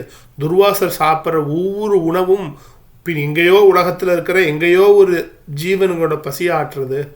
இந்த உலகத்துக்கே பசியை தீக்கிறது தான் துர்வாசரோட யஜ்யம். அதை தான் துர்வாசரத்தோட மாண்பாக கடைபிடித்தான்னு பார்க்குறோம். இன்றைக்கி எத்தனையோ சரித்திரம் பார்க்குறோம். எவ்வளோ பெரிய மகாத்மாக்கள் சாப்பிட்டா இன்னொரு இடத்துல இன்னொருத்தருக்கு பசியாடுறதுன்னு பார்க்குறோம். இதெல்லாம் துர்வாச மகரிஷியோட அனுகிரகம். அதை அவர் என்றைக்கோ பண்ணிட்டு போயிட்டார். துர்வாச மகரிஷிக்கு இருக்கிற இன்னொரு விசேஷம் என்னென்னா, அவர் சாபம் கொடுப்பார்னு தான் நமக்கு துர்வாசர்னா கோபக்காரர், ஒரு சாபம் கொடுக்குறவர் அப்படிங்கிற அளவுக்கு தான் நமக்கு தெரியுமே தவிர, அவர் யாராருக்கெல்லாம் சாபம் கொடுக்க முயற்சி பண்ணார் அல்லது சாபம் கொடுத்தார், ஏன் கொடுத்தார், அவர் சாபம் வாங்கினவர்களோட அடைந்த கதி என்ன அப்படின்னு யோசித்தோம்னா, துர்வாசர் மகா கிருபாலு, உன்னதமான ஒரு குரு ஸ்தானத்துல இருந்து எல்லாரையும் தூக்கி விடுற ஏணி அப்படின்னு தெரியும். துர்வாசர் அந்த ஒரு பக்தனோட மேன்மையை தூக்கி காமிக்கணும்னா துர்வாசரால தான் முடியும். அவர் மாதிரி ஒரு மகரிஷிகளால் தான் முடியும். முத்கல மகரிஷி ஆகட்டும், இன்றைக்கி அவர் பார்க்க போகிற சரித்திரம். அம்பரீஷ மகாராஜா நேரம் இருந்தால் கடைசியில் கொஞ்சம் நேரம் அவரோட ஸ்மரணையும் நடக்கும். பரதன், விஸ்வாமித்ரர், சகுந்தலை. சாகுந்தலம்க்கு துர்வாசர் தான் காரணம். திரௌபதி மட்டும் இல்லை, பானுமதி, சகாதேவனோட இன்னொரு மனைவியான பானுமதி. இப்படி பல பேருக்கு அனுகிரகம் பண்ணார் துர்வாசர். இந்திரன், இப்படி அவர் அனுகிரகம் பண்ண ஆட்கள் யாராருக்கெல்லாம் சாபம் கொடுத்தார் சொல்லவே கூடாது. அவர் அனுகிரகம் பண்ணார் எல்லாருக்கும். கொடுத்த ஆட்கள் எல்லாருமே அடைந்த மேன்மையை அவரோட சரித்திரம் நமக்கு காமிக்கிறது. ஆக ஒரு பக்தனை சோதிக்கிறதுக்கு பகவான் வரணும்னு அவசியம் இல்லை. குருஸ்வரூபமாக ஒரு முனி புங்கவரான துர்வாசர் கூட வரலாம். துர்வாசர் மாதிரி ஒரு குருநாதர் கூட நம்மளை சோதிக்கலாம். நமக்கு நல்வழி காமிச்சு நம்மளோட மேன்மையை அந்த உலகுக்கு உணர்த்தலாம். அப்படிங்கிற அளவுக்கு துர்வாசரோட சரித்திரங்கள் இருக்கு. ஆக துர்வாசரை கோபக்கார முனிவர், இஷ்டத்துக்கு சாப்பிட்றவர்னு சொல்கிறது ரொம்ப தப்பு நாரதா அப்படின்னு கிருஷ்ணர் புகற்றார் இந்த பாடத்தை. அப்படிப்பட்ட துர்வாச மகரிஷி வரம் கொடுத்து வந்தவர்கள் தான் பாண்டவர்களே. குந்திக்கு துர்வாசருக்கு இன்னொரு பெயரும் இருக்குது, தூர்வியாசகா அப்படின்னு ஒரு பெயரும் இருக்குது. அதாவது ரொம்ப காலத்துக்கு அப்புறம் நடக்க வேண்டிய விஷயங்களையும் நல்லா பகுத்து ஆராய்ந்து அதற்கு ஏற்ற மாதிரி ஒரு முடிவெடுப்பவர், அதற்கு ஏற்ற மாதிரி செயல்படுபவர்னு துர்வாசரோட குணாதிசயத்துக்கு ஒரு அர்த்தம் சொல்கிறாங்க. அப்படிப்பட்ட துர்வாசர் அனுகிரகம் பண்ணி குந்திக்கு அனுகிரகம் பண்ணதால தான் அந்த பாண்டு சக்கரவர்த்திக்கு சாபம் இருந்தாலும் இந்த சந்தானம் இந்த குலம் அபிவிருத்தியானதுக்கு துர்வாசர் தான் காரணம். துர்வாசர் கொடுத்த அந்த 5 வரங்கள், அந்த வரங்கள் தான் காரணம்ங்கிறது முதல் சில வாரங்களில் சொன்ன சரித்திரம் நமக்கு ஞாபகப்படுத்தும். இப்படி துர்வாசர் அனுகிரகம் பண்ணது தான் பிரசித்தி. அவர் கோபப்பட்டார், சாபம் கொடுத்தாருங்கிறத விட அவரோட அனுகிரகம் தான் ரொம்ப விசேஷம். இங்கே துர்வாசர் பிக்ஷை அப்படின்னு சொல்லும்போது நமக்கு 2 பேர் சரித்திரம் ஞாபகம் வரணும். திரௌபதி, முத்கல மகரிஷி. ஒன்று நம்ம சொல்லுவோம், சாப்பிட்டு கெடுத்தான் சாப்பிடாம கெடுத்தான் அப்படின்னு தமிழில் ஒரு பழமொழி உண்டு, சொலவடை உண்டு. துர்வாசர் தான் பண்ணார் இங்கே. ஆனால் என்ன கெடுக்கலை, சாப்பிட்டு கொடுத்தார், சாப்பிடாம கொடுத்தார், 2 விஷயம் பண்ணார். சாப்பிட்டு அனுகிரகம் பண்ணது முத்கல மகரிஷிக்கு, சாப்பிடாமையே அனுகிரகம் பண்ணது திரௌபதிக்கு, சாப்பிட அனுகிரகம் பண்ணது அம்பரீஷனுக்கு. ஆக சாப்பாடுங்கிற ஒரு விஷயத்தை வச்சே ஒரு 3 விதமாக அனுகிரகம் பண்ணார் துர்வாச மகரிஷி. அப்படிப்பட்ட உன்னத மகரிஷியான துர்வாச சரித்திரம் மகாபாரதத்தில் இருக்குது. அப்படிப்பட்ட ஒரு உன்னத சரித்திரத்தை தான் இன்றைக்கி நாங்கள் பார்க்க போகிறோம். முதல்ல சாப்பிட்டு அனுகிரகம் பண்ண சரித்திரம். நிறைய சாப்பிட்டு எந்த வீட்டுக்கு அதித்தியாக போய் அவங்கள சாப்பாடு போடுன்னு சொல்லி அவங்கள சிரமப்படுத்தி பின்னாடி பெரிய அனுகிரகம் பண்ணவர் துர்வாசர். அந்த சரித்திரம் முதல்ல, அது முத்கலர் சரித்திரம். அடுத்து சாப்பிடவே சாப்பிடாம போகி பாண்டவர்களோட பெருமை உலகுக்கே வெளிச்சம் போட்டு காமிச்சது துர்வாசரோட இன்னொரு பிக்ஷா சரித்திரம். அது திரௌபதி கிட்டையும் பாண்டவர்கள்கிட்டையும் நடந்தது. சாப்பிடாமையே அனுகிரகம் பண்ணது, சாப்பிடாம அனுகிரகம் பண்ணது அம்பரீஷ மகாராஜாக்கு. இப்படி 3 முக்கியமான சரித்திரங்கள் இந்த ஏகாதசி இந்த துவாதசி அன்னைக்கு பாரணை அன்னைக்கு இன்னைக்கு அப்படிப்பட்ட ஒரு விசேஷமான தினத்தில் துர்வாசனோட சரித்திரத்தை நாம் இன்னைக்கு அனுசந்தானம் பண்ண போகிறோம். முதல் சரித்திரம் மகாபாரதத்தில் உள்ள முத்கல மகரிஷியோட சரித்திரம். முத்கலர் அப்படின்னு ஒரு உன்னத தபஸ்வி, ஒரு பெரிய மகாயோகி வாழ்ந்து வந்தார். இவருக்கு இருக்கிற ஒரு நல்ல குணம் என்னென்னா, நல்ல குணம் இல்லை, அதுதான் இருக்க வேண்டிய குணம். ஒரு பிராமணன், ஒரு முனிவர், ஒரு மகரிஷி, ஒரு பிரம்மத்தை நோக்கி யாரெல்லாம் அந்த முயற்சியில் இருக்காங்களோ, ஒவ்வொரு படிநிலையும் பிராமணன் வந்து ஒரு கிரகஸ்தாசிரமத்தில் இருக்கலாம், ஒரு யார் வேணால் மகரிஷியாக இருக்கலாம், யார் வேணால் யோகி முனிவராக மாறலாம். இந்த தகுதிகளெல்லாம் நோக்கி யார் முயற்சி செய்கிறாங்களோ அவங்கள முனீஸ்வரர்கள், யோகிகள் அப்படின்னு நம்ம சொல்கிறோம். யார் வேணால் அந்த முயற்சியை எடுக்கலாம். அந்த முயற்சி மட்டும்தான் நமக்கு தேவை. இந்த முயற்சியில் வாழ்ந்து வர மனிதர்களை நாம் உயர்ந்த ஆன்மா கொண்டவர்கள் அப்படின்னு நம்ம கொண்டாடுறோம். ஆன்மாவில் என்ன வசதி, ஆத்மாவே ஒன்று தானே அப்படிங்கும்போது அதுலேயும் அந்த அக்ஞான படிநிலையில் எந்த படிநிலையில் அவர்கள் இருக்காங்க அப்படின்னு நாமே கேட்டுக்கணும். இப்படி முத்கல மகரிஷியோட சிறப்பு என்னென்னா, மாதத்துக்கு 2 பட்சம், நம்ம சுக்லபக்ஷம் கிருஷ்ணபக்ஷம் அப்படின்னு இருக்கு. அமாவாசையிலேருந்து பௌர்ணமி, வளர்பிறைன்னு நம்ம சொல்கிறோம். பௌர்ணமியிலேருந்து அடுத்த அமாவாசை தேய்பிறைன்னு சொல்கிறோம். அந்த 2 பட்சங்களாக சுக்லபக்ஷம் கிருஷ்ணபக்ஷம் அப்படின்னு 2 பட்சமாக ஒரு மாதத்துக்கு இருக்கு. இதில் ஒரு 15 நாள் ஒவ்வொரு பட்சம் அப்படி வந்து தான் நமக்கு 30 நாள் கொண்ட ஒரு மாதம். ஒரு 15 நாளாக இருக்கிற இந்த ஒரு பட்சத்துக்கு என்ன செய்வார்னா, சாப்பிடவே மாட்டார் முத்கல மகரிஷி. அவர் மட்டும் இல்லை, குடும்பமே சாப்பிடாது. இந்த 15 நாள் அவரோட வேலை என்னென்னா, நெற்களத்துக்கு போய் அங்கே சிந்தி இருக்கிற தானியங்களை சேகரிச்சுட்டு வர்றது. இப்படி சேகரிச்சுட்டு வர்றதுக்கு தான் சிலம் உஞ்சம் அப்படின்னு பேர். இந்த தானியங்களுக்கு வந்து வெறுமனை கிடைக்கிற நெல், உமி, அது உமியோடு இருக்கிற அந்த நெல்லுக்கும் மற்ற வகையான தானியங்களுக்கும் சிலம் அப்படின்னு பேர். அரிசி மற்ற தானியங்க மணிகளுக்கு வந்து உஞ்சம் அப்படின்னு பேர். சிலம்னாலும் உஞ்சம்னாலும் கிட்டத்தட்ட ஒரே அர்த்தம் தான். இதே மாதிரி நெல்மணியையும் தானிய மணிகளையும் பார்த்து பார்த்து சேகரிக்கிறது தான் உஞ்சவிருத்தி. ஷீலோஞ்ச விருத்தி அப்படின்னு சொல்லும்போது, இன்றைக்கி உஞ்சவிருத்தி தர்மம் அப்படிங்கிறது ஒரு தம்புராவை கையில் வச்சுட்டு, இன்னொரு கையில் ஒரு அக்ஷய பாத்திரத்தை வச்சுட்டு திருவா பஜனை பண்ணிட்டு போய் எல்லாருக்கும் அனுகிரகம் பண்ணி அக்ஷதையை கலெக்ட் பண்ணி அதுலேருந்து சாப்பிட்றதுன்னு இன்றைக்கி இருக்குது.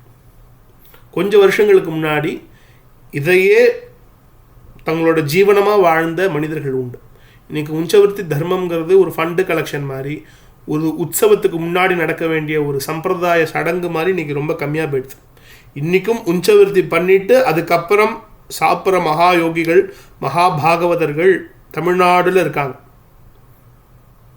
இந்த நாமசூத்திரம் வாங்கி நாம ஜபம் வாங்கிட்டு இன்றைக்கும் உச்சவிருத்தி பண்ணி தங்களோட ஜீவாதாரத்தை வச்சுட்டு இருக்கிற பரம பாகவதோத்தமர்கள் இன்றைக்கும் வாழ்ந்து வராங்க தமிழ்நாட்டில். தென்பகுதியில் இன்னும் நிறைய பேர் இருக்காங்க. இவங்கெல்லாம் விட்டுருவோம். இதுக்கு முன்னாடி பிராமணன் எப்படி வாழணும், பிராமணன் எப்படி சாப்பிடணும், அல்லது தப வாழ்க்கை, பிராமணன் கூட விட்டுருங்க, இந்த தபஸ்விகள் அப்படின்னு சொல்கிற அந்த தப வாழ்க்கையில் இருக்கிறவங்க எப்படி சாப்பிடணும் அப்படின்னு யோசிக்கும் போது நம்ம சாஸ்திரம் நமக்கு விதித்த நீதி இந்த உஞ்சவிருத்திங்க அப்படிங்கிற தர்மம். அதாவது நெற்களத்தில் நெல் அடிப்பாங்க. இன்றைக்கி வந்து மிஷின் கட்டிங் ஏஜில் இருக்கோம். நாம் ஒரு மிஷின் வந்து ஆட்டோமேட்டிக்காக கட் பண்ணி போது கீழே ஒரு சின்ன தூசி கூட கீழே விழாமல் மொத்தமாக அறுவடை பண்ணிட்டு ஒரு சின்ன நெல்மணி கூட இன்றைக்கி மிச்சம் வைக்காமல் இன்றைக்கி நம்ம மிஷின் கட்டிங் ஏஜில் இருக்கோம் இன்றைக்கி நாம். ஆனால் அந்த காலத்தில் என்ன பண்ணுவாங்கன்னா, அந்த நெற்கள் எல்லாத்தையும் சேர்த்து ஒரு முடிச்சா கட்டுவாங்க. கட்டி போர் அடிக்கிறோம் அப்படிங்கிற மாதிரி இந்த நெல்லை வந்து களத்தில் போட்டு அடிப்பாங்க. அந்த நெல்மணிகளை, அந்த தானியங்களை, கோதுமை மணிகளை போட்டு களத்தில் அடிப்பாங்க. அப்படி அவங்க களத்தில் அடிக்கும்போது நெல் செதறும், நிறைய கலெக்ட் ஆகும். அதை அவங்க மூட்டையில் போட்டு அள்ளி கொண்டு வருவாங்க. இதுதான் அறுவடையில் செய்கிற அறுவடை திருநாள் அப்படின்னு சொல்கிறோமே, இந்த அறுவடை அன்னைக்கு செய்கிற விஷயம் இதுதான். நெற்களத்தில் போட்டு அந்த நெல்மணிகளை அடிக்கும்போது நெல் செதறும். அந்த நெல்லை கலெக்ட் பண்ணி எடுத்துகிட்டு வந்துடுவாங்க. வந்ததுக்கு அப்புறமேலு அங்கே இருக்கிற புறா, காக்கா அப்படிங்கிற மாதிரி அங்கங்கே இருக்கிற அந்த பட்சிகள், அங்கே இருக்கிற அந்த பறவைகள்லாம் மிச்சம் இருக்கிற மணிகளை சாப்பிடும். ஒரு இத்தனை நாள் கழித்து அந்த மறுபடியும் அந்த களத்துக்கு வந்து என்ன மிச்சமாக இருக்கிற தானியங்களோ அதை பொறுக்கிண்டு வரணும். அதை பொறுக்கி வீட்டு எடுத்துட்டு வந்து அதுலேருந்து பிக்ஷை பண்ணி சாப்பிட்றது தான் உஞ்சவிருத்தி தர்மம். இப்படி தான் இருந்தது. எப்போ வரைக்கும் இப்படி இருந்தது அப்படின்னு கேட்டால் ரொம்ப வருடங்களுக்கு இருந்தது. எப்போலேருந்து இது இருந்தது அப்படின்னு கேட்டால் பல யுகங்களாக அந்த தர்மம் நம்ம பாரதத்தில், நம்ம சனாதன தர்மத்தில் இருக்குது. இதுக்கு எங்கே சாட்சினா மகாபாரதத்தில் இந்த ஷீலோஞ்ச விருத்தி அப்படிங்கிற அந்த தர்மத்தை முத்கலர் பயன்படுத்தினார்னு முத்கலரோட சரித்திரத்தை வியாசர் சொல்கிறார். முத்கலர் எப்போ வாழ்ந்தார் நமக்கு தெரியாது. மகாபாரதம் படி முத்கல சரித்திரம் வருதே தவிர மகாபாரத காலத்தில் பாண்டவர்கள் கூட வாழ்ந்தவர் கிடையாது முத்கல மகரிஷி. அதுக்கு முன்னாடியே வாழ்ந்தவர் முத்கலர்னு அவரோட சரித்திரத்தை கதையாக சொல்கிறார் வியாசர். அதுக்கும் மேலே போனால் அதாவது முத்கல மகரிஷியோட காலங்கிறது இதுதான் அப்படின்னு மகாபாரதத்துலேருந்து தீர்மானமாக சொல்ல முடியாது. சரி, இன்னும் மேலே போனால் ராமாயணத்தில் கௌசல்யா மாதா ராமனை நோக்கி சொல்கிற உஞ்சவிருத்தி தர்மத்தை பற்றி. ராமனை காட்டுக்கு போ, ராமா உனக்கு இன்னைக்கு ஆட்சி கிடையாது, நீ நாளையிலேருந்து நீ காட்டில் தான் இருக்கணும் இத்தனை வருஷங்களுக்கு அப்படின்னு கைகேயி மாதா சொல்லும்போது கௌசல்யை ரொம்ப வருத்தப்படுறா, ராமனுக்கா இந்த கதி அப்படின்னு. அப்போ ரொம்ப அழகான ஒரு ஸ்லோகமாக ஆரம்பிக்கிறது. அதிருஷ்ட துக்கோ தர்மாத்மா சர்வபூத பிரியம்பதா மஹீஜாத்தோ தசரதாத் கதம் உஞ்சேன விருத்தையேத்துன்னு வருது. இந்த உஞ்சவிருத்திங்கிற தர்மம் ராமாயண காலத்திலேயே, ராமாயண காலங்கள்லேருந்தே இருக்குது, அதுக்கு முன்னாடிலேருந்தே இருக்குது. ராமாயணத்தில் இதுக்கு ரெஃபரன்ஸே இருக்குது. கௌசல்யா மாதா அந்த உஞ்சவிருத்தி தர்மத்தை பற்றி சொல்கிறான். அதிருஷ்ட துக்கோ, அதிருஷ்டம் துக்கோ, துக்கம்ங்கிற ஒரு விஷயத்தையே பார்க்காதவன் ராமன், அதுதான் அதிருஷ்டம். அதிருஷ்டம் அதிருஷ்ட துக்கோ தர்மாத்மா. துக்கம்னா என்னன்னு தெரியாது. நாம் சொல்லப்போனால் இன்றைக்கி நாமெல்லாம் கஷ்டப்படுறதுலாம் நான் நிறைய நம்மளோட முன்னோர்கள் நம்ம பெற்றோர்கள்லாம் பட்ட கஷ்டங்கள்லாம் கஷ்டமே கிடையாது சொல்லப்போனால். ஏன்னா ஏதாவது அட்லீஸ்ட் ஒரு வேளையாவது சாப்பாடுக்குன்னு ஒரு வழி இருந்தது நம்ம முன்னோர்களுக்கு. ஆக அவங்க பட்டதே கஷ்டம் கிடையாது. கஷ்டம்னா சாப்பாட்டுக்கு வழி இல்லைன்னு இல்லை. ராஜஸ்தான் மாதிரி பாலைவனத்தில் கொண்டு போய் விட்டுட்டு இதே மாதிரி உஞ்சவிருத்தி தர்மம் பண்ணி பழைச்சாதான் உனக்கு சாப்பாடுனா எங்கே போய் அந்த குழந்தைக்கு அந்த ஜீவனுக்கு சாப்பாடு கிடைக்கும்? இப்படிலாம் கஷ்டப்பட்டவர்கள் உண்டு. பல மாதங்களாக சாப்பாட்டுக்கே வழி இல்லாமல் கஷ்டப்பட்டவர்கள்லாம் உண்டு. இதெல்லாம் தான் கஷ்டம். உடம்பை விருத்தி பண்ண முடியாமல், பக்தி பண்ண முடியாமல், சத்சங்கமே இல்லாமல் வாழ்ந்து வர்றதெல்லாம் கஷ்டம். இன்றைக்கி அதெல்லாம் சுகமாக நினச்சிட்டு வாழ்ந்துன்னு இருக்கோம். நாம் சத்சங்கமே இல்லாத ஊரில் வாழறதுலாம் இருக்கிறதுலே மகா மட்டமான கஷ்டம் இந்த உடலுக்கு, இந்த ஆத்மாவுக்கு. ஆக ராமருங்கிறவர் அந்த அரண்மனையில் வளர்ந்து வந்தவர் அப்படிங்கிறதால அவர் கஷ்டத்தையே பார்த்தது கிடையாது. அதிருஷ்ட துக்கம், அதிருஷ்டங்கிறது திருஷ்டம் இல்லாதது எதுவோ அது அதிருஷ்டம். எதை பார்க்க முடியாதோ அது அதிருஷ்டம். ஆக ராமர் கஷ்டத்தையே பார்த்தது கிடையாது. சரி, கஷ்டத்தை பார்த்தது கிடையாது, அவர் ஏதாவது பாபம் பண்ணதால் அவருக்கு இந்த நிலை வந்திருக்கா, காட்டுக்கு போனவங்க நிலை வந்திருக்கான்னா பரம தர்மாத்மா, தர்மஸ்வரூபன் சாக்ஷாத் ராமச்சந்திரமூர்த்தி. தர்மஸ்வரூபன், அதிருஷ்ட துக்கத்தையே பார்த்தவர் கிடையாது. ராஜா வீட்டு கண்ணுக்குட்டி, சர்வபூத பிரியமதா. ஏதாவது ஒரு உயிருக்காவது தீங்கு நினச்சிருக்கான்னா மனிதனுக்கு மட்டும் இல்லை, பறவை பக்ஷி எதுக்குமே தீங்கு இழைக்காத ஒரு உன்னத தர்மாத்மா ராமன். சர்வபூத பிரியமதா. எல்லா ஜீவராசிகள் மேலேயும் ரொம்ப அனுகிரகத்தோட, ஒரு அன்போட, ஒரு கருணையோடு இருக்கிறவன் ராமன். சரி, ஏதோ ஒரு இழி பிறப்புனால அவனுக்கு இந்த பயனா அப்படின்னா மஹீஜாத்தோ தசரதாத். பட்ட மகிஷினா இந்த அயோத்திக்கு. தசரதனோட பட்ட மகிஷியோட புத்திரன், மணிவயிறு வாய்த்தவன் ராமன். ஆக அடுத்த ராஜ்யத்துக்கு வாரிசு, ராஜாவோட மூத்த மகன். இவனுக்கு கஷ்டமோ? இப்படிப்பட்ட ராமன், இப்படிப்பட்ட குடும்பத்தில் இப்படிப்பட்ட சிறப்பு குணங்களை கொண்ட ராமன் காட்டுக்கு போய் உஞ்சவிருத்தி தர்மம் பண்ணி வைத்த பிழைக்கணுமோ அப்படின்னு வருத்தப்பட்டா. கதம் உஞ்சேன விருத்தையே, உஞ்சம் பண்ணி விருத்தி பண்ணணுமோ, அந்த குழந்தைக்கு இப்படி நிலைமை வந்திருக்கே அப்படின்னு அந்த தாயாக இருக்கிறவ கஷ்டப்படுறான். என்ன ஆச்சுன்னா, ராமர் வனவாசத்தில் இருந்தபோது மகரிஷிகளோட அனுகிரகமும் சரி, கூடையே இருந்த சீத்தையும் லக்ஷ்மணனும் கண்ணுக்கு கண்ணாக பார்த்துன்றதாலையும், குஹன் மாதிரி சுக்ரீவன் மாதிரி இருந்தவர்கள்லாம் இருந்ததால ராமருக்கு வனவாசம் முழுக்க ஒரு வேளை சாப்பாட்டு கூட ராமர் கஷ்டப்படவே இல்லை. பித்ருவாக்கிய பரிபாலனம் பண்ணுறதுக்காக ராமர் வனவாசம் போனார், கஷ்டமே படலை. ஆனால் மாத்ருவாக்கிய பரிபாலனம் அவரால் பண்ண முடியல. கதமுஞ்சேன விருத்தையேதுன்னு அம்மா சொல்லிட்டா, கௌசல்யா மாதா சொல்லிட்டா. அந்த நிலைமை என்றைக்குமே ராமனுக்கு வந்ததில்லை. அதை பண்ணணுங்கிறதுக்காக மறுபடியும் அந்த உஞ்சவர்த்தி தர்மம்னா என்ன, இந்த காலத்துக்கு ஏற்ற மாதிரி வாழணும், அந்த உஞ்சவர்த்தி தர்மத்தை மாற்றி சற்று மாற்றி இந்த காலத்துக்கு ஏற்ற மாதிரி கொஞ்சம் மாற்றி அது மூலமாக எல்லாருக்கும் அனுகிரகம் பண்ணணும்னு எடுக்கப்பட்ட அவதாரம் ஸ்ரீ சத்குரு சுவாமிகள் அவதாரம். மருதாநல்லூர் சத்குரு சுவாமிகள்னு தஞ்சாவூர் கரையில் இன்னைக்கு பஜனைன்னு நம்ம சொல்லிட்டு இருக்கோமே, இந்த பஜனைக்கு சம்பிரதாய பஜனைக்கு அடித்தளம் போட்டு கொடுத்தவர் சத்குரு சுவாமிகள். மருதாநல்லூரில் அவதாரம் பண்ண, திருவிசநல்லூரில் அவதாரம் பண்ணி மருதாநல்லூர் அப்படிங்கிற அந்த காவேரி கரையில் அமைந்த ஒரு கிராமத்தில் வாழ்ந்து உஞ்சவர்த்தி தர்மத்தை ரக்ஷணம் பண்ணவர் சாக்ஷாத் ராமஸ்வரூபமாக இருக்கிற சத்குரு சுவாமிகள். இன்றைக்கி இந்த ஒரு நல்ல தினத்தில் அந்த குருநாதரையும் நம்ம அனுசந்தானம் பண்ணுறோம். அப்படிப்பட்ட சத்குரு சுவாமிகள் தான் உஞ்சவர்த்தி தர்மத்தை எடுத்து காமிச்சார். அவர் காலத்தில் தான் அந்த உஞ்சவர்த்தி அப்படிங்கிற தர்மம் நாம பிரச்சாரமாக போய், பகவன் நாம பிரச்சாரமாக போய் எல்லாரையும் இழுத்து வந்தது. அதுக்கடுத்து உஞ்சவர்த்தி தர்மத்தை ரொம்ப பிரபல்யமாக பண்ணது சத்குரு சுவாமிகளோட சிஷ்யர், அதுக்கு அடுத்த தலைமுறையாக இருந்த அந்த தலைமுறையில் அடுத்து வந்த சத்குரு சுவாமிகள். அவர்கிட்ட இந்த நாம உபதேசத்தை வாங்கிண்டு உஞ்சவர்த்தி தர்மம் நாம ஜபம்னு வாழ்ந்த ஒரு மகாத்மா ராமபிரம்மம். அந்த ராமபிரம்மத்தோட புதல்வர் தான் தியாகராஜர். ஆக இன்னைக்கு இந்த பஜனை இருக்கே, சம்பிரதாய பஜனை இருக்கே, கச்சேரிகளுக்கெல்லாம் தாய், கச்சேரி பாடுற அந்த மும்மூர்த்திகளுக்கெல்லாம் தாய் சம்பிரதாய பஜனையில் இருக்கிற மும்மூர்த்திகள் போதேந்திரார், ஸ்ரீதர ஐயாவாள், சத்குரு சுவாமிகள்.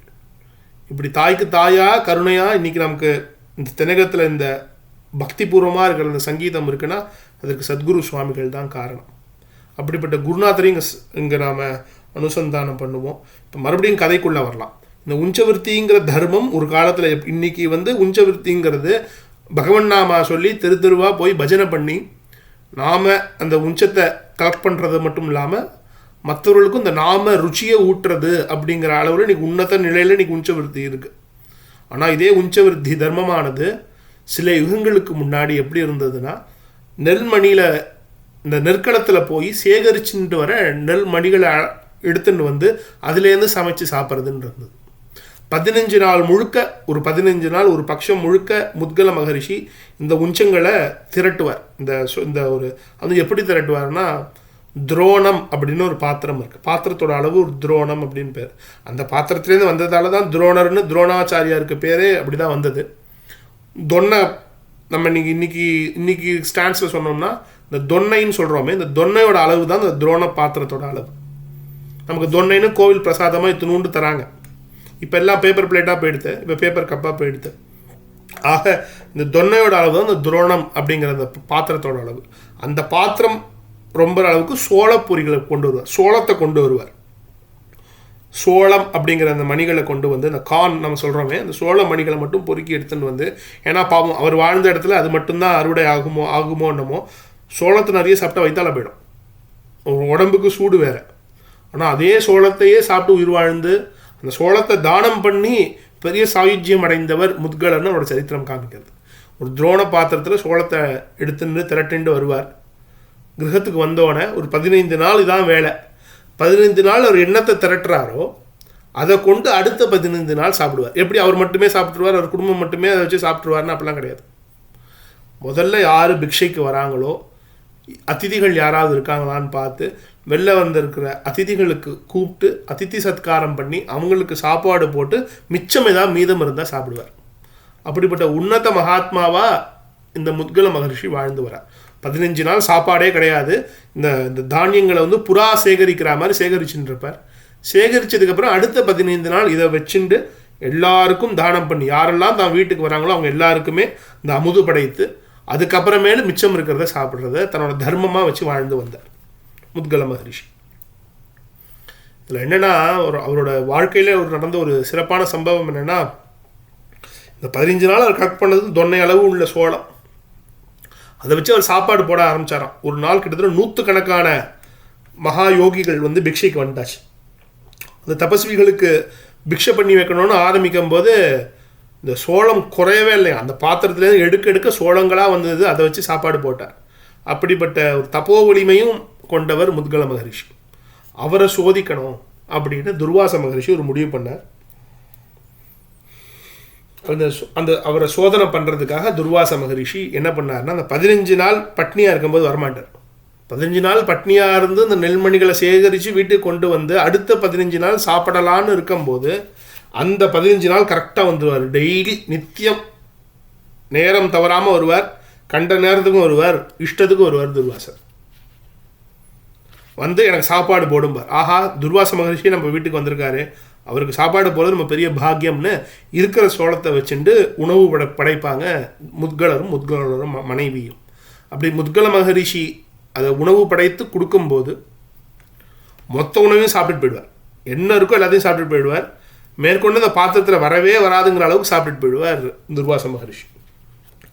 சில நாள் என்ன ஆகுன்னா, சாப்பிட்டதுக்கு அப்புறமே 2 வாய் 3 வாய் மிச்சம் இருக்கும்.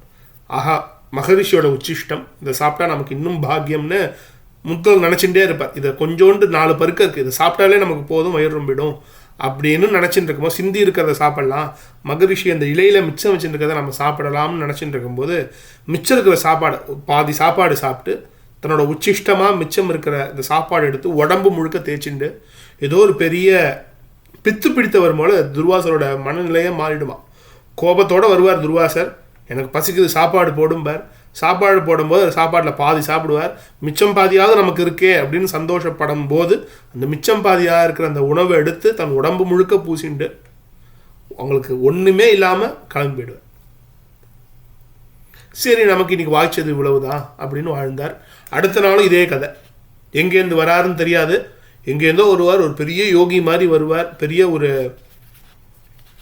அவதூத சன்னியாசி மாதிரி வருவார் துர்வாச மகரிஷி. ரொம்ப கோபத்தோடு வருவார். பார்க்கறதுக்கே ஒரு வெறி பிடித்தவர் மாதிரி இருப்பார் துர்வாசர். சரி, மகரிஷி அவர் அபச்சாரம் பண்ணக்கூடாதுன்னு இவர் அவ்வளோ பொறுமையாக சாப்பாடு போட போட சாப்பிட்டுட்டு மிச்சம் இருந்தாலும் இப்படி உடம்புல தேய்ச்சிட்டு ஓடி போகிறதே ஒரு வழக்கமாக வச்சுட்டு இருந்தார்.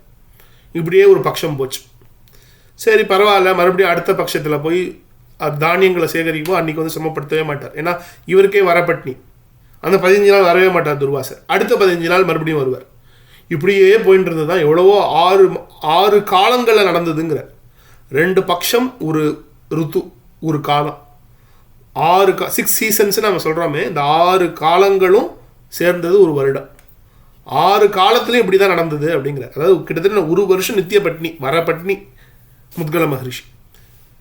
வந்தால் சாப்பாடு கொண்டு வந்தாலும் இந்த துர்வாசர் வந்து போட்டு இப்படி சாப்பிட்டு கெடுக்க வேண்டியது. இப்படி சாப்பிட்டே கெடுத்தார் அப்படின்னு துர்வாசர் சரித்திரம் போகிறது. கெடுத்தாரா கொடுத்தாரான்னு இப்போ தான் சரித்திரம் ஆரம்பம். இப்படியே 1 வருஷம் பண்ணும்போது துர்வாசர் பார்த்தார்,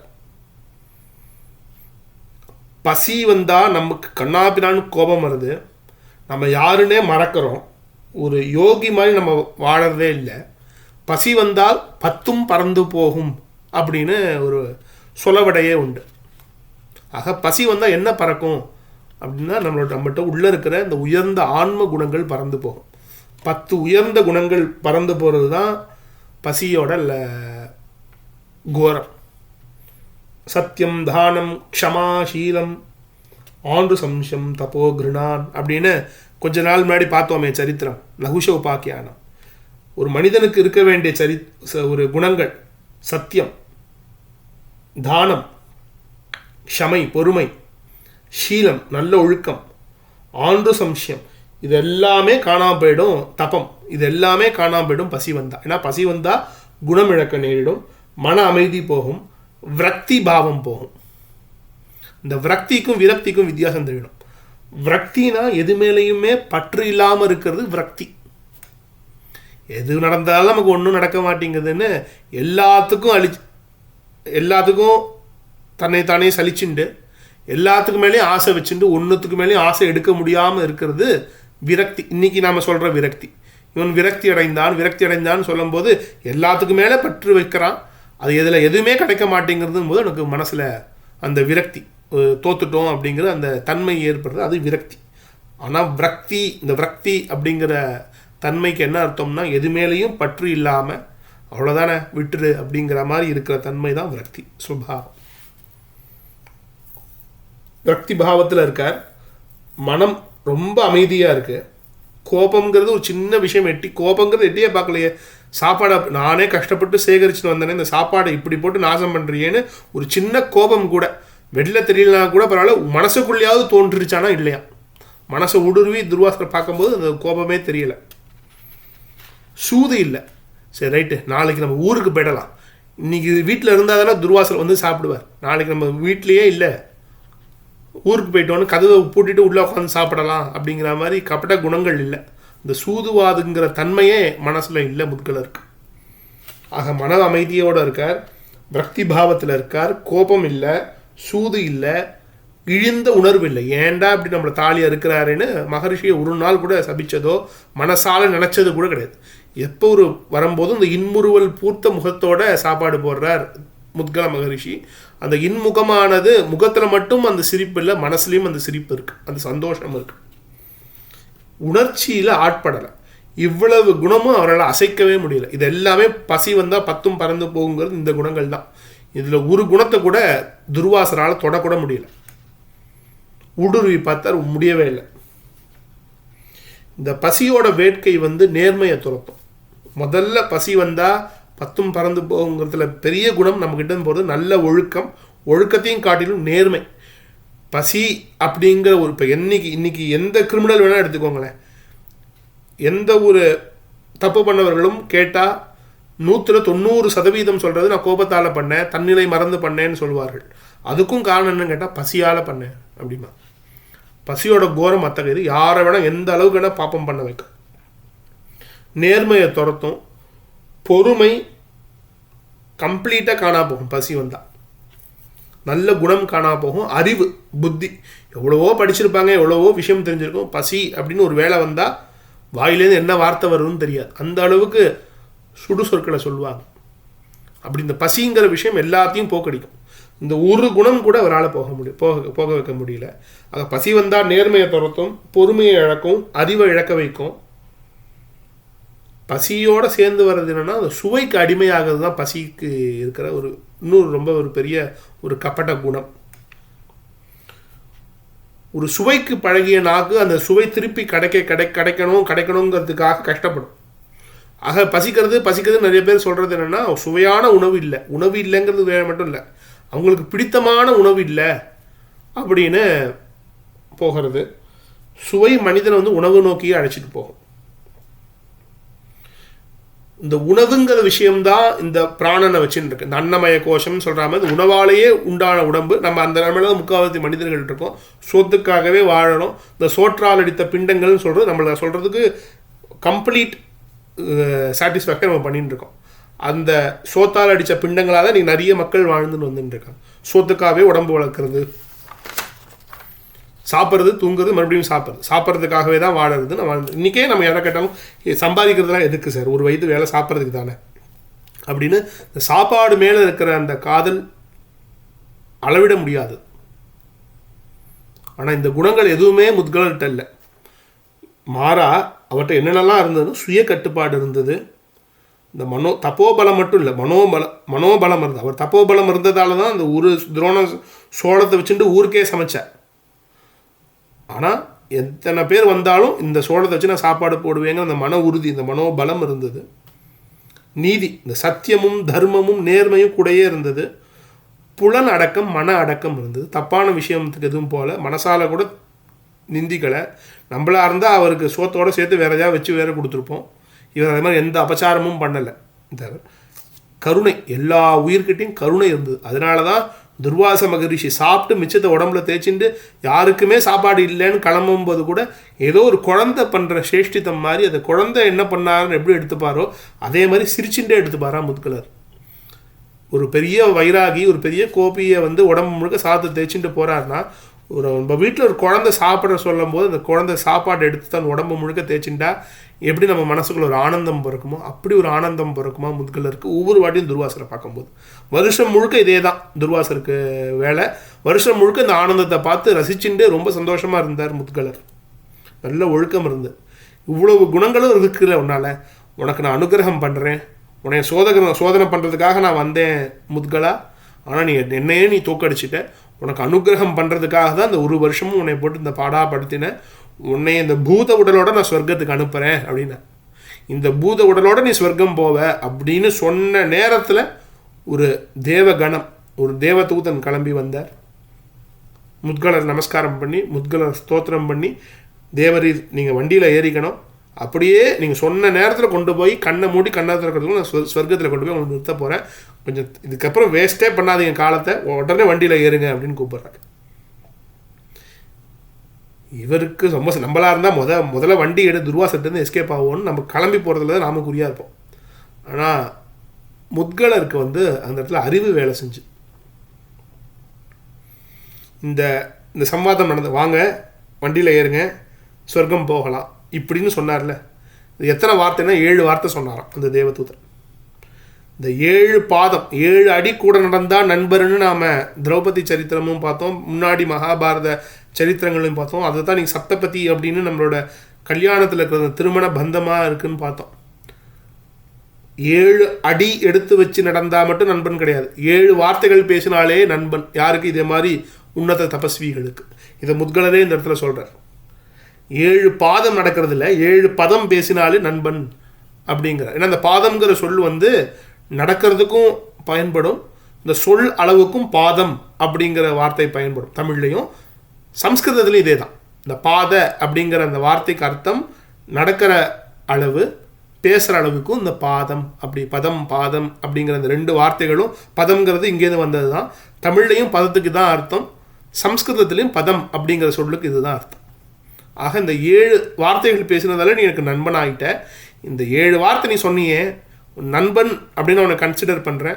நீ எனக்கு இன்னிலேருந்து நண்பன் யார்? இந்த தேவதூதனை நோக்கி முத்கலர் சொல்கிறார், ஒரு நண்பனாக எனக்கு ஒரு சின்ன உபாயம் பண்ணு, நான் வேணா வரேன் வராமல் போகிறேன். 2வது விஷயம், எங்கேயோ கூப்பிட்றியே, இந்த ஸ்வர்க்கத்தில் என்ன இருக்குன்னு எனக்கு சொல்லு, என்ன இருக்குன்னு நீ சொன்னதுக்கு அப்புறமேல் அதை கேட்டுட்டு நான் வரலாமா வேண்டாமான்னு முடிவு பண்ணுறேன் அப்படிங்கிறார் முத்கல மகரிஷி. தேவதூதன் சொன்னான், ஸ்வர்க்கத்தை பற்றி உங்களுக்கு சொல்லணும், அவ்வளோதானே, நான் ஆரம்பிக்கிறேன்னு ஆரம்பித்தான். முதல்ல யாரெல்லாம் ஸ்வர்க்கத்துக்குள்ளேயே போக முடியாது அப்படின்னா, இது நாஸ்திகர்கள் போக முடியாது. இந்த ஓசி சோறுன்னு சொல்லிட்டு இருக்கோமே இன்னைக்கு, இந்த ஓசி சோறு நாஸ்திகம் பேசிட்டு இருக்காங்களே, அவர்களால் ஸ்வர்க்கத்துக்குள்ளேயே போக முடியாது. ஸ்வர்க்கமே போக முடியாது, அப்புறம் எங்கே மோட்சம்? கதியே கிடையாதுன்னு அர்த்தம் உங்களுக்கு. ஃபஸ்ட்டு நாஸ்திகவாதம் பேசுகிறது இவங்களுக்கு ஸ்வர்க்கமே கிடையாதுன்னு மகாபாரதத்தில் அந்த தேவதூதன் சொல்கிறான் முத்கலருக்கு. சத்தியம் தவறியவர்கள் அவங்களால போக முடியாது. தப்போ நிலைய மறந்தவர்கள், தபஸை மறந்தவர்கள். தபஸ்ன்னு நாம் சொல்லும்போது இந்த பிரம்மத்தை நோக்கி தபம் பண்ணுறது மட்டும் தபஸ் கிடையாது. இந்த உடலுக்கு என்ன உபாயம், இந்த மனசுக்கு என்ன உபாயம்னு நோக்கி, எதை நோக்கி தியானம் பண்ணுறது, பக்தி பண்ணுறது. இந்த பக்தி இல்லாதவர்களுக்கு சொர்க்கம் கிடையாதுன்னு இங்கே அர்த்தம் பண்ணணும். வேள்விகளை செய்யாதவர்களுக்கு, யஜ்ய யாகங்களை செய்யாதவர்கள். யஜ்ய யாகம்னு சொல்லும் போது அன்றைக்கே பார்த்தோம், யஜ்யம் யாகம் பண்ணுறது பிராமண தர்மம் மட்டும் கிடையாது, அதுக்கு கூடவே ஒத்தாசை பண்ணுறது மிச்சம் 3 தர்மத்தோட கடமை அப்படின்னு அவங்க பார்த்தோம். ஆக இந்த யஜ்ய யாகங்கள் செய்யாதவங்களுக்கும் அதுக்கு அனுகிரகம் பண்ணாதவர்களுக்கும் அதுக்கு துணை புரியாதவர்களுக்கும் சொர்க்கம் கிடையாது. இங்கே யஜ்ய யாகம் அப்படின்னு சொல்லும்போது, யஜ்யம் அப்படின்னு சொல்லும்போது ஒவ்வொரு தர்மத்துக்கும் எது யஜ்யம் அப்படின்னு பார்த்தோம். அவங்க செய்கிற அந்த ஸ்வபாவம், அந்த ஸ்வதர்மம் தான் யஜ்யம். அவங்களுக்கு விதிக்கப்பட்ட கடமைகள் தான் யஜ்யம். அந்த தன்னோட கடமையை மறந்தவர்களுக்கு, தன்னோட அனுஷ்டானத்திலேருந்து தவறியவர்களுக்கு ஸ்வர்க்கம் கிடையாது அப்படின்னு இந்த தேவதூதன் போகிற போக்கில் சொல்கிறான். சத்தியம் மறந்தவர்களுக்கு, நல்ல ஒழுக்கம் இல்லாதவர்களுக்கு ஸ்வர்க்கம் கிடையாது அப்படிங்கிற. ஸோ அப்போ யாரால் ஸ்வர்க்கத்துக்கு உள்ளே போக முடியும்னு அடுத்து சொல்கிறான் அந்த தேவகணம்.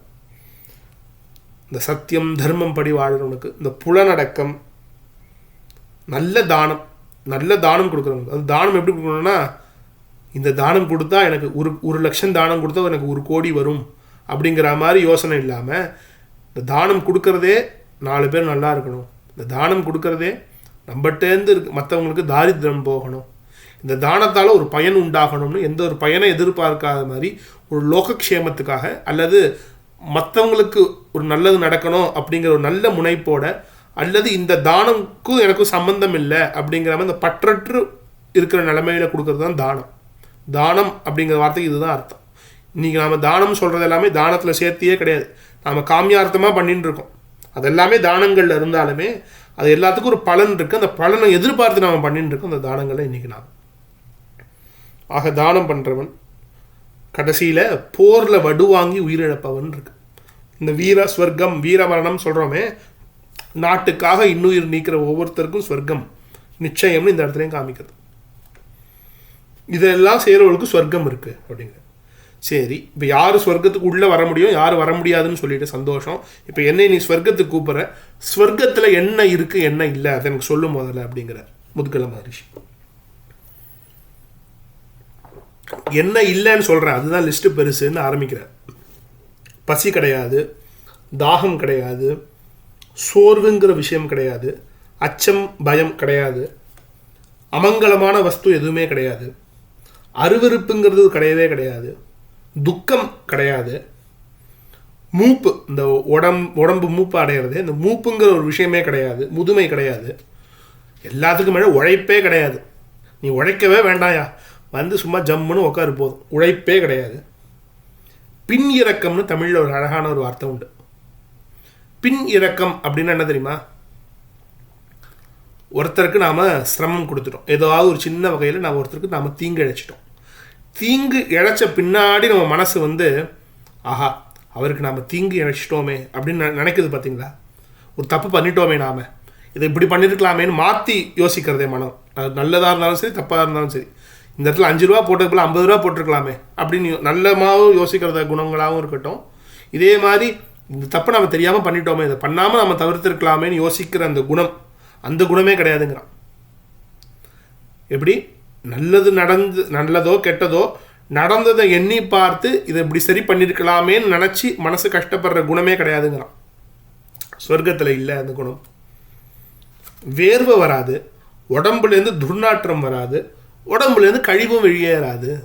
தேவை நீ உள்ள இன்டேக் மட்டும்தான், இன்கமிங் மட்டும்தான், நோ அவுட் கோயிங். இதுதான் சொர்க்கம் அப்படிங்கிறார். இதை கேட்டால் முதல்ல வண்டி எடு, எல்லாத்துக்குமே உழைப்பு கிடையாதுங்கிறான், எதுக்குமே கஷ்டப்பட வேணாங்கிறான். இதுதான் என் சொர்க்கம், முதல்ல வண்டி எடுக்க அங்கே போய் உட்காருவோம், இங்கே இந்த துர்வாசரோட நான் மன்றாடினது போதுன்னு நம்மளாக இருந்தால் வண்டியில் ஏறியிருப்போம். சரி, வேறு என்னெல்லாம் இருக்குது அப்படின்னா, இது மட்டும்தான் சொர்க்கம்னா என்ன அப்படின்னு கேட்கும்போது எங்கெல்லாம் இருக்குங்கும் போது இந்திரலோகம்னு ஒன்று இருக்குது, அங்கே ஒரு சொர்க்கம் இருக்குது. அதுக்கும் மேலே பிரம்மலோகம்னு இருக்குது. பிரம்மலோகத்தில் தேவர்களுக்கு தேவர்களாக வாழற சில ஆத்மாக்கள்லாம் இருக்காங்க, சில தேவதைகள்லாம் இருக்காங்க. அவங்களுக்கு ரிப்பு அப்படின்னு பேர். அந்த ரிப்புகள்லாம் தேவர்களுக்கும் தேவர்கள். இங்கே தேவலோகத்தில் வந்து நான் சொன்ன இந்த பசி சோகம் தாகம் சோர்வு உழைப்பு எதுவுமே இல்லைன்னா கூட இங்கே போகங்கள் நிறைய இருக்குது. நிறைய விதவிதமாக சாப்பிடலாம், நிறைய அழகான பெண்கள் இருக்காங்க, அழகான மரங்கள் இருக்குது, காய் இருக்குது, கனி இருக்குது, உங்களுக்கு தேவையான எல்லா சௌகரியங்களும் இங்கே இருக்குது. அதையும் கடந்து இருக்கிறது பிரம்மலோகம். அங்கே இதே மாதிரி சில இந்த அல்ப சௌக்கியங்களையும் தாண்டி நீங்கள் ரொம்ப ஆனந்தமாக இருக்கலாம் அப்படிங்கிற மாதிரி இருக்குது பிரம்மலோகம்னு. பிரம்மலோகம் எப்படி இருக்குது? அங்கே கோபம் கிடையாது, வெறுப்பு கிடையாது. மொத்தம் 33 ரிப்புக்கள் இருக்காங்கன்னு அந்த ரிப்புகளோட யாரெல்லாம் அப்படின்னு இந்த மகாபாரதத்தில் இருக்குது. இதெல்லாம் சொல்கிறார் அந்த தேவதூதன். சரி, எதெல்லாம் இருக்குது எதெல்லாம் இல்லைன்னு நீ சொன்ன. இந்த ஸ்வர்க்கத்தில் ஏதாவது குறைன்னு ஒன்று இருக்கா? குறைன்னு தான் இருந்தால் சொல்லேன் அப்படிங்கிற. ஆங்கிலத்தில் ஒரு நல்ல ஒரு சொல்லாடல் உண்டு. Nothing matters before the word but அப்படின்னு ஒன்று உண்டு. ஒரு பெரிய வாக்கியம் சொல்லிவிட்டு பட் அப்படிங்கிற வார்த்தையை போட்டு பின்னாடி சொல்கிற ஒரு விஷயம் சொல்லுவாங்க. பட்டுங்கிற வார்த்தைக்கு பின்னாடி என்ன சொல்கிறோமோ அதுதான் முக்கியம். இந்த பட்டுங்கிற வார்த்தைக்கு முன்னாடி சொன்னது எதுவுமே காதில் வாங்கிக்க வேண்டாம், அதெல்லாம் சும்மா அப்படின்னு ஆங்கிலத்தில் ஒரு சொலவடை உண்டு. அதே மாதிரி எல்லாத்தையும் விட்டுரு, ஆனால் அப்படின்னு இந்த போட்டு ஆரம்பிக்கிறார், இக்கு போட்டு ஆரம்பிக்கிறார். இதெல்லாம் இருக்குப்பா, இதே மாதிரி கஷ்டங்கள்லாம் அங்கே இல்லை. ஆனால் ஒரு சின்ன குறை மட்டும் இருக்குது சொர்க்கத்தில். அது என்ன குறைன்னா, இந்த பலனை அனுபவிக்கிறியே, இந்த பசி இல்லாமல் தாகம் இல்லாமல் சரீர உழைப்பு இல்லாமல் இங்கே ரொம்ப சந்தோஷமாக இருக்கியே, இந்த சந்தோஷமாக இருக்கும்போது உன்னால் வேறு எந்த விஷயத்தையும் செய்ய முடியாது. வேறு நல்ல கர்மாவோ அல்லது நல்ல குணமோ அல்லது சுவாமியோட எண்ணமோ மனசில் தோன்றது. இந்த போகத்தில் மட்டுமே தான் நீ மூழ்கி இருப்பே தவிர உன் மனசு இந்த போகத்தை விட்டு வெளில போகாது.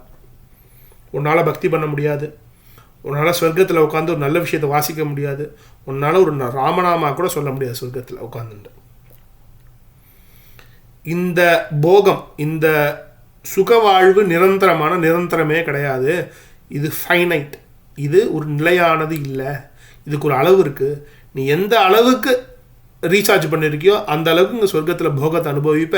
அந்த போகத்தை அனுபவிச்சதுக்கப்புறம் பொத்துன்னு மறுபடியும் கீழே விழுந்து மிச்சம் உனக்கு என்ன கர்ம பலன்கள் இருக்கோ அதுக்கேற்ற மாதிரி மறுபடியும் வாழ்ந்து பின்னாடி மறுபடியும் இதே மாதிரி ஒழுங்காக வாழ்ந்துன்னா மறுபடியும் நீ சொர்க்கத்துக்கு வருவேன். ஆக உன்னை நாங்கள் இப்போ சொர்க்கத்துக்கு அழைச்சிட்டு போகிறோம் முத்கல மகரிஷியே. ஆனால் ஸ்வர்க்கம் நிரந்தரம் கிடையாது அப்படிங்கிற கர்ம பலன் படி கர்மாக்கள். நீ துர்வாசர் உன்னை சோதிச்சா, துர்வாசருக்கு நீ இன்முகம் பாராமல் சாப்பாடு போட்ட. இதுக்கு எத்தனை நாள் உன்னை சொர்க்கத்தில் வச்சுக்க முடியுமோ அந்த அளவுக்கு வச்சு முடித்த காலத்தில் தள்ளி விட்டுருவோம் சொர்க்கத்துலேருந்து. மேலேருந்து நீ கீழே தொப்புன்னு கீழே மறுபடியும் விழணும் அப்படிங்கிற அந்த தேவதூதன். இப்போ சொல்லுங்கள், வண்டியில் ஏறலாமா, வண்டி எடுக்கட்டுமான்னு கேட்குறேன். நான் வரமாட்டேன் அப்படின்னார் முத்கல். எனக்கு ஸ்வர்க்கம் தேவையில்லைன்னார். இந்த ஆனாலும் போட்டு பின்னாடி 2 விஷயம் சொன்னீங்க, அதை வச்சே முடிவு பண்ணிவிட்டேன். எனக்கு மற்ற எது கொடுத்தாலும் எனக்கு ஸ்வர்க்கம் வேண்டாம் அப்படின்னார். முத்கலர் இங்கே ஒரு விஷயம் சொல்கிறார். நமக்கு இங்கேருந்து இருக்கிற ஒரு பெரிய பாடம் என்னென்னா, ஒரு கஷ்டம்னு ஒன்று வருது அப்படின்னு நம்ம நினச்சிட்டு இருக்கோம். இன்றைக்கி நம்ம இதெல்லாம் கஷ்டம் இல்லை அப்படிங்கிற மாதிரி நம்ம நினச்சிட்டு இருக்கோம். ஆனால் ஒரு உயிருக்கு என்ன கஷ்டம்னு முத்கல மகரிஷி சொல்கிறார். ஒரு உயிருக்கு கஷ்டம் எது அப்படின்னா, நேத்தி வரைக்கும் நான் சுகமாக வாழ்ந்தேன், நேத்தி வரைக்கும் எனக்கு ஒரு வாழ்க்கை இருக்குது, அடுத்த நாள் விடிஞ்சால் எனக்கு அந்த வாழ்க்கை இருக்காதுன்னு தெரிஞ்சுக்கிறது கஷ்டம் அப்படின்னார். இன்றைக்கி எனக்கு வீடு இருக்குது, கார் இருக்குது, குடும்பம் இருக்குது, இன்னும் 2 மணி நேரம் கரெக்டாக 2 மணி நேரம் கழிச்சு அதில் எதுவுமே இருக்காது. இப்போ வேலைகள்லாம் அப்படி தானே. இன்றைக்கி வரைக்கும் வேலை இருக்குது, லட்சக்கணக்கில் கோடிக்கணக்கில் சம்பாத்தியம், 15 நாளில் டக்குன்னு ஒரு நோட்டீஸ் கொடுத்து இன்னும் 2 நாளில் கையில் இருக்கிற லேப்டாப்லேருந்து எல்லாத்தையும் கொடுத்துன்னு கிளம்பு அப்படிங்கிறான். இன்றைக்கி நீ இந்த பதவியில் இருக்க, ஆனால் நாளைக்கு இந்த பதவி இல்லைன்னு தெரியும் போது மனசு வலிக்கிறது பார்த்தியா, அதுதான் இருக்கிறதுலே மகா பெரிய கஷ்டம். இன்றைக்கி இருக்கிற வாழ்க்கை நாளைக்கு இல்லை அப்படின்னு தெரியுது. உடம்பே முடியலை, ஆஸ்பத்திரியில் கிடக்கா, உயிர் போக போகுது, பிரஜை தப்பி வருது, உயிர் பிரிய போகிறதுன்னு நினைக்கிறதே கஷ்டம். இன்னும் கொஞ்ச நேரத்தில் நம்ம உயிர் போக போதே அப்படின்னு பார்க்கறது கஷ்டம். நம்மளுக்கு வேண்டியவரோட உயிர் கண்ணு முன்னாடி போகிறதே அப்படின்னு நினைக்கிறது கஷ்டம். கண்ணு முன்னாடி நாம் நினைக்கிறோம் பார்த்தீங்களா, எதெல்லாம் நிலையானதுன்னு நான் அதை நோக்கி நாம் ஓடுறோமோ அது அடுத்த வேளை நிலை இல்லைன்னு நமக்கு தெரிகிற மொமெண்ட் கஷ்டம் அப்படிங்கிறார். இப்படி தான் எனக்கும் சொர்க்கத்தில் வந்ததுலேருந்து எனக்கு இந்த ரீசார்ஜ் ஆனது அப்படியே கம்மியாகிட்டே வருது, இந்த டெபிட் ஆகிட்டே வருது. கடைசியில் எனக்கு இது மட்டும்தான் மிச்சம் இருக்குன்னு தெரியும் போது, இது முடிஞ்சதுக்கு அப்புறமே எனக்கு மறுபடியும் நான் சொர்க்கத்திலேருந்து துரத்தப்படுவேன்னு நினைக்கிறதே பெரிய கஷ்டம். இவ்வளோ சொன்னிய, பக்தி பற்றி ஏதாவது சொன்னியா, தியானத்தை பற்றி சொன்னியா, யோகத்தை பற்றி சொன்னியா, ஞானத்தை பற்றி சொன்னியா? எதுவுமே நீ சொல்லலை. ஞானத்தை சம்பாதிக்க முடியாது, பக்தியை சம்பாதிக்க முடியாது, பக்தி பண்ண முடியாது, ஞான மார்க்கத்தில் சொர்க்கத்தில் வாழவே முடியாது. எனக்கு தேவையே இல்லை. எனக்கு இவ்வளவு இன்பமும் வேண்டாம், இவ்வளவு இன்பத்தை அனுபவித்து கடைசியில் துன்பப்படுற மறுபடியும் இந்த ஜென்மாவும் வேண்டாம். இந்த புலம்பல், மறுபடியும் இந்த புலம்பல், இந்த கிளர்ச்சிக்குள்ளே மனசு ஆட்படக்கூடாது. ஆக எனக்கு இந்த கஷ்டங்கள் வரப்போகிற கஷ்டங்கள் எனக்கு வேண்டவே வேண்டாம் அப்படின்னா. ஒன்று பண்ணு, வேற ஏதாவது சொர்க்கம் மாதிரி ஒன்று இருக்கா, அதில் இந்த குறை கூட இல்லாமல், நீ இப்போ சொன்ன குறை கூட இல்லாமல், போனால் திரும்பி வரமாட்டேன் ஆனால் சௌக்கியமாக இருப்பேன், ஞானத்தையும் அபிவிருத்தி பண்ணுற மாதிரி ஏதாவது சொர்க்கம் இருக்கா? ஆணவம் இல்லாமல், பேராசை இல்லாமல், அறியாமை இல்லாமல், கோபம் இல்லாமல், பொறாமை இல்லாமல், பாசத்துலேருந்து விடுபட்டு, தற்பெருமையிலேருந்து விடுபட்டு, புலநடுக்கத்திலேருந்து விடுபட்டு, கம்ப்ளீட்டாக திரும்பி இந்த நிலைமைக்கு நான் என்றைக்குமே வரமாட்டேன், வெறும் ஞானத்தையும் பக்தியையும் யோகத்தை மட்டுமே நான் வசத்திக்கிற மாதிரி ஸ்வர்க்கம்னு ஒன்று இருக்கான. அது பேர் ஸ்வர்க்கம் கிடையாது, அது பேர் மோக்ஷம் அப்படின்னா அந்த தேவதூதன். அது சட்டுலாம் எல்லாருக்கும் கிடச்சிடாது. அதுதான் பரமபதம் அப்படின்னு நாங்கள் சொல்கிறோம். விஷ்ணுபதம், சிவபதம், சிவகதி, விஷ்ணுகதின்னு அதை தான் நாங்கள் சொல்கிறோம். அதுதான்ப்பா ஸ்வர்க்கத்துக்கும் மேலே இருக்கிறது. அதுக்கு இன்னும் நீ தயாராகலைன்னு தேவதூதன் உண்மையை சொல்கிறான். ரொம்ப சௌக்கியம், உங்களை பார்த்தது ரொம்ப நல்லது. வந்த வழியிலே நீங்கள் திரும்பி போங்க. வேறு ஏதாவது சந்தர்ப்பம் கிடைச்சா பார்க்கலாம். நான் ஸ்வர்க்கத்துக்கு வரா மாதிரி இல்லைங்கிற முத்கலர். எனக்கு இந்த உஞ்சவர்த்தி தர்மமே போதும், எனக்கு அதில் தான் ஸ்வர்க்கம், எனக்கு அதுதான் சந்தோஷம். 15 நாள் நான் கஷ்டப்பட்டு இந்த உணவு சேகரிக்கிறேன். அடுத்த 15 நாள் எல்லாருக்கும் சாப்பாடு போடுறேன். நான் வேறு எந்த வேலையும் நான் செய்ய போகிறதில்ல. இதே தான் தானத்தை, இந்த தானம்ங்கிற அந்த பெருவாழ்வை மட்டும்தான் நான் வாழ போகிறேன். இந்த சீலம் அப்படிங்கிற இந்த ஷீலோஞ்ச விருத்தியை மட்டும்தான் நான் மேற்கொண்டு அபிவிருத்தி பண்ணிக்க போகிறேன், கூட்டிக்க போகிறேன். மேற்கொண்டு எனக்கு இந்த வாழ்க்கையில் தனியாக எனக்கு எதுவுமே வேண்டாம். இதுதான் எனக்கு ஸ்வர்க்கம், இந்த வாழ்வு தான் எனக்கு ஸ்வர்க்கம், நான் ஸ்வர்க்கத்துக்கு வரலை அப்படின்னு முத்கலர். இந்த சரித்திரம் இப்படி முடிஞ்சது. கடைசியில் சாயுஜ்யம், இந்த மோட்ச சாம்ராஜ்யத்தை முத்கலர் அடைஞ்சார். அதற்கு துர்வாசர் எப்படி உபாயம் பண்ணாருன்னு வியாச மகரிஷி தர்மருக்கு சொல்கிறார். தபம் பெரியதா தானம் பெரியதான்னு சொல்லும்போது தபம் எப்படி பெரியது, தபமே தன்னை சரணடைந்து இருக்கிற இடம் இந்த தானம் அப்படிங்கிற விஷயம், தானம் எப்படி பண்ணணும் அப்படிங்கிறதுக்கு முத்கலர் சரித்திரமும், இந்த தப்ப யோகியாக வாழற துர்வாச மகரிஷி அந்த தானம் பண்ண முத்கலர்கிட்ட சரணடைஞ்சு அவனுக்கு கிருப்பை பண்ண சரித்திரம் இப்படி முடியறது. இந்த சரித்திரம்லாம் கேட்குறாரு. திரும்பி காமிய கவனத்தை நோக்கி போ, நீ மேற்கொண்டு இங்கே இருக்காதுன்னு சொல்லும்போது பஞ்சபாண்டவர் அர்ஜுனனும் வந்தாச்சு. மேற்கொண்டு அங்கே இருந்து ஒரு பிரயோஜனம் இல்லைன்னு மறுபடியும் காமிய கவனம் திரும்பி வராங்க. அங்கே மிச்ச சொச்ச வருஷங்களை அவங்க வாழ்ந்து வராங்க. நிறைய சரித்திரங்கள்லாம் நடுவில் நடக்கிறது. இப்படி நடக்கும்போது என்ன ஆகுறதுன்னா, இதே துர்வாச மகரிஷிலாம் கல்பமாக வாழ்ந்து வர மகரிஷி. 2வது பார்ட் ஆரம்பம். சாப்பிட்டு அனுகிரகம் பண்ணார் முத்கலருக்கு. சாப்பிடாம அனுகிரகம் பண்ணார் திரௌபதிக்கு. நேராக துரியோதனனோட வீட்டுக்கு ஒரு நாள் போனார். நடுராத்திரி 12 மணிக்கு போனார். ஒருத்தர் 2 பேர் போல. துர்வாசர் எப்போ போனாலும் ஒரு 10,000 பேர் சிஷ்யர்கள் கூட இருப்பாங்க. அவங்க எல்லாருமே துர்வாச சிஷ்யர்கள்னு பேர். அவங்க எல்லாருமே துர்வாசர் மாதிரி தான். எல்லாரும் துர்வாசர் மாதிரி கோபம். கதவு தட்டி, இன்னும் கொஞ்ச நாள் நான் இந்த ஊரில் தான் இருப்பேன், எனக்கு சாப்பாடு போடுறது உன் கடமை, எனக்கு இப்போ பசிக்குது சாப்பாடு போடுன்னா. துரியோதனன் அரண்மனையில் வாழறான். உடனே எல்லா ஏவலாளிகளையும் ஏவி நல்ல சௌக்கியமாக உணர்வு தயாரித்து கொடுத்தான் துர்வாசருக்கு. துர்வாசர் போட்டு படுத்தி எடுத்துட்டார் துரியோதனனை. எப்போ வேணால் கேட்பார், என்ன சாப்பாடு வேணால் கேட்பார். திடீர்னு சாப்பிடும்போது எனக்கு லட்டு கொண்டு வா, மைசூர் பாக்கு கொண்டு வா. குருக்ஷேத்திரத்துலேருந்து எங்கே மைசூருக்கு வந்து மைசூர் பாக்கு தயார் பண்ணுறது. இப்படிலாம் படுத்துவார் போட்டு துரியோதனன். ஆனால் துரியோதனன் இன்முகம் மாறாமல், நல்ல குணம் துரியோதனன்ட்ட இருந்தது என்னென்னா, இதுலேருந்து பலன் வரும்னு தெரியும் துரியோதனனுக்கு. அதனால் இந்த இன்முகமே மாறாமல் ரொம்ப சந்தோஷமாக எப்போ என்ன கேட்டாலும் சாப்பாடு போட்டான் துரியோதனன். எந்த நேரத்துலையும் கேட்டாலும் சாப்பாடு. துர்வாசர் என்ன பண்ணுவார்னா 10,000 பேர் அழைச்சிட்டு வருவார். ஒரு நாள் 10,000 பேரும் இலையில் உட்காருவாங்க. 10,000 பேருக்கும் சமைச்சு போடணும். இன்னொரு நாள் 2 பேர் தான் வருவாங்க. கேட்டால் நாங்கள் 2 பேருக்கு மட்டும் சாப்பாடு போடுவாங்க. 10,000 பேருக்கு சமைச்சு வைப்பாங்க. ஆனால் அந்த 2 பேர் மட்டும்தான் சாப்பிடுவாங்க. மிச்சம் எல்லா உணவும் பாழாக போகும். இன்றைக்கி உணவு பாழாக போனால் நம்ம அதை பெருசாக கண்டுக்கிறதே இல்லை. ஆனால் அந்த காலங்களில் உணவு பாழாக போனால் எவ்வளோ கஷ்டம் தெரியும். இன்றைக்கி இவர் கேட்குற எல்லா விஷயத்தையும் நம்ம நீ கடைக்கு போய் வாங்கிட்டு வந்துடலாம். துர்வாசர் திடீர்னு எனக்கு ஜாங்கிரி வேணும்னு கேட்டார்னா கடையில் இப்படி இறங்கினோம்னா, படியை விட்டு இறங்கினோம்னா கடையிலேருந்து நாம் வாங்கிட்டு வந்துடலாம். நான் நீ கடை எது கண்ணி எது, நாம் தான் எல்லாத்தையும் சமைக்கணும். ஆக துர்வாசர் இதெல்லாம் கேட்பாருன்னு நாம் முன்னாடியே யோசித்து சமைச்சு வைப்பான். துரியோதனன் கேட்டார்னா சாப்பிடுவான், கொடுப்பான், இல்லை அது தானம் பண்ணுவான். இப்படியே வாழ்ந்து வந்தான் துரியோதனன்.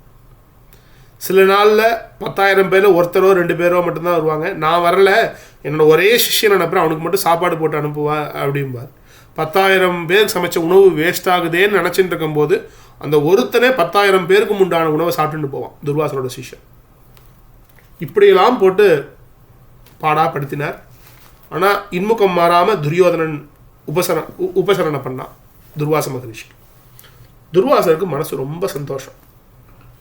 சாபம் கொடுக்கறதுக்காக வந்தேன் உனக்கு, ஆனால் நான் உனக்கு வரம் கொடுக்குறேன், என்ன வரம் வேணுமோ கேள் அப்படிங்கிற துரியோதனன்.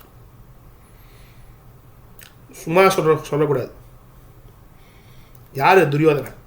வைரம் பாஞ்ச கட்டுமரம் பெற்றெடுத்த தத்தி. இந்த கட்டுமரத்துக்கு பிறந்த தத்தியானது ஒரு வரம் கேட்டது. என்னன்னா, எங்கள் அண்ணன் நல்லா இருக்கக்கூடாது, யுதிஷ்டிரன் ரொம்ப கஷ்டப்பட்டுன்னு இருக்கான் காட்டில், எனக்கு நீங்கள் எப்படி அனுகிரகம் பண்ணீங்களோ அதே மாதிரி யுதிஷ்டிரனுக்கு அனுகிரகம் பண்ணுங்க. அதுவும் எப்படி அனுகிரகம் பண்ணுறீங்கன்னா, சாப்பாடு நேரம் தாண்டி மத்தியானம் 2 மணி 3 மணி வாக்கில் போயிட்டு சாப்பாடு கேளுங்க அப்படின்னார். சாப்பாடு நேரம்லாம் தாண்டினதுக்கு அப்புறமேலு அவங்க சாப்பிட்டதுக்கப்புறம் தான் நீங்கள் போகணும் அப்படின்னார். ரைட்டு, நீ வந்ததுக்கு நீ என்ன நினச்சியோ செஞ்சிட்ட அப்படின்னார். இந்த இடத்துல ஒரு சின்ன விஷயத்தை நாம் கவனிக்கணும். ஒரு பெரிய மகரிஷி வரார், நமக்கு அனுகிரகம் பண்ணுறார், என்ன வேணும்னு கேட்டால் நமக்கு என்ன தேவை, நம்ம ஆத்மாவுக்கு என்ன தேவை, நம்மளோட உயர்ந்து நம்ம மோட்சம் தா, முக்தி தா அப்படின்னு நம்ம கேட்கணும். இது மாதிரி யோகிகள் வந்தால் நமக்கு அந்தளவுக்கு யோகியத்தை இல்லைன்னா கூட இந்த சரீர சுகங்களில் இந்த அர்த்தம்னு சொல்கிற அர்த்தமே இல்லாத இந்த சௌக்கியங்கள் மேலே தான் நமக்கு ஆசைகள் இருக்குன்னா அதையாவது கேட்கணும். எனக்கு இது கொடு, எனக்கு ஒரு பெரிய சைன்யத்தை கொடு, எனக்கு மேற்கொண்டு நிறைய காசை கொடு, போர்னு வந்தால் 10 நாள் நான் தான் ஜெயிக்கணும், இப்படி ஏதாவது வரத்தை வாங்கியிருக்கலாம். நம்மளை பற்றி இன்னொருத்தர் யார் எப்பவுமே நினச்சிட்டு இருப்பாங்கன்னா 2 பேர் நினச்சிட்டு இருப்பாங்க. நமக்கு நல்லது நினைக்கிறவங்க நம்மளை பற்றி எப்பவுமே நினச்சிட்டு இருக்க போகிறதில்ல. நமக்கு யார் தீங்கு செய்கிறாங்களோ, நம்ம யார் நல்லா இருக்கக்கூடாதுன்னு நினைக்கிறாங்களோ, நம்மளை யாருக்கு பிடிக்காதோ அவங்கள தான் நம்மளை வந்து சதா சர்வகாலமும் நினச்சிட்டு இருப்பாங்க. ஊரில் ஒரு சொலவடையே உண்டு, பங்காளிக்கும் பகையாளிக்கும் தான் நம்ம ஞாபகம் எப்போவுமே இருக்கும்னு தெரியும். நம்ம எப்போவுமே நினச்சிட்டு இருக்கிறது இந்த பங்காளியும் பகையாளியும் தான். இந்த பங்காளியும் துரியோதனன் தான், பகையாளியும் துரியோதனன் தான். ஆக இந்த பங்காளியாகவும் பகையாளியாகவும் இருக்கிற துரியோதனனுக்கு பாண்டவர்கள் ஞாபகமே தான் இருக்குது.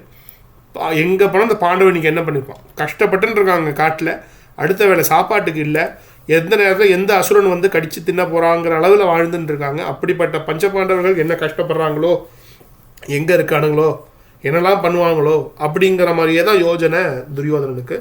அந்த யோசனையை வச்சுட்டு நேராக பாண்டவர்களை போய் பாருங்கள், அதுவும் கரெக்டாக மத்தியானத்துக்கு அப்புறம் போங்கன்னு இந்த தத்தி துரியோதனன் வைரம்பா இந்த கட்டுமரத்தோட குழந்தை மறுபடியும் தான் ஒரு கட்டுமரம்னு ப்ரூவ் பண்ணுறான்.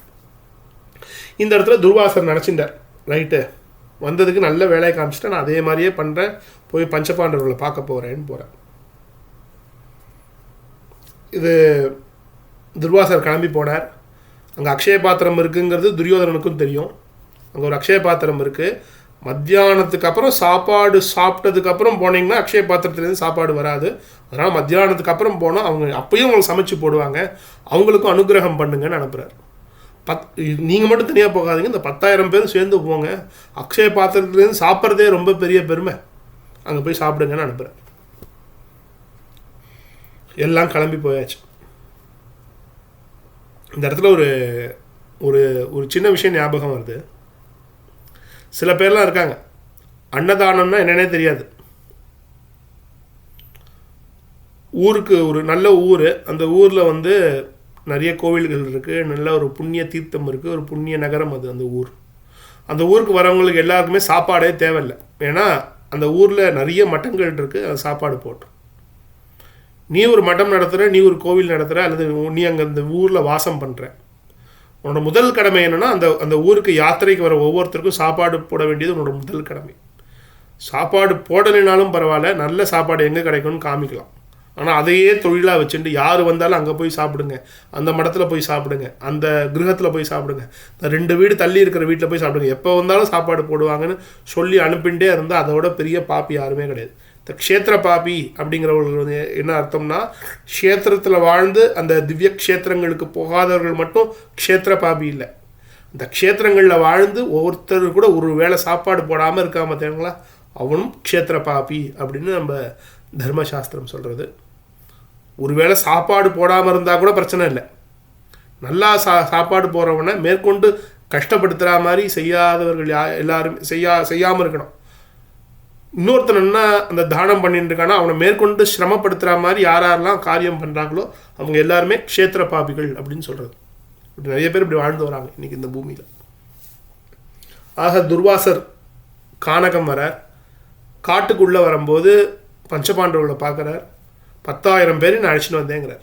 இந்த 10,000 பேர்கள் வராங்கங்கிறதுக்கு என்ன அர்த்தம்னா துர்வாசரோட சிஷ்யர்கள்னு அர்த்தம். துர்வாசர் இருக்கிற எல்லா குணங்களும் இந்த சிஷ்யர்களுக்கும் உண்டு, கோபமும் அலாதி.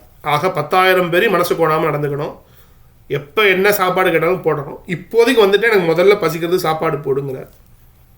யுதிஷ்டிரர் பார்த்தார், அவசியம் நான் சாப்பாடு மத்தியானம் சாப்பிட்டு முடிச்சாச்சு, இவர் சாப்பிட்டு திரௌபதி சாப்பிட்டாச்சு, மேற்கொண்டு அங்கே அக்ஷய பாத்திரத்தை தேய்ச்சி கவுத்து வச்சாச்சு. மேற்கொண்டு அக்ஷய பாத்திரத்தை ஒன்றும் வரப்போகிறதில்ல அடுத்த நாள் சூரியோதயம் ஆகிற வரைக்கும். இப்போ வந்து சாப்பாடு கேட்குறாரு, என்ன பண்ணுறதுன்னு தெரியல, நீங்கள் போயிட்டு அந்த குளத்தில் ஸ்நானம் பண்ணிட்டு வாங்க, நான் அதுக்குள்ளே எதாவது தயார் பண்ணி வைக்கிறேங்கிறார். சரி நான் டக்குன்னு போயிட்டு வந்துடுவேன்னு 10,000 பேரும் கிளம்பி போகிறாங்க துர்வாசரோட சேர்ந்து. இப்போ என்ன பண்ணுறதுனே தெரியல யுதிஷ்டிரருக்கு. திரௌபதியை நோக்கி கேட்குறார், ஏதாவது தயார் பண்ண முடியுமாமா அப்படின்னு கேட்குறார். திரௌபதிக்கு சுத்தமாக ஒன்றும் பண்ண முடியல. அது எல்லாத்தையும் தேய்ச்சி பண்ணியாச்சு.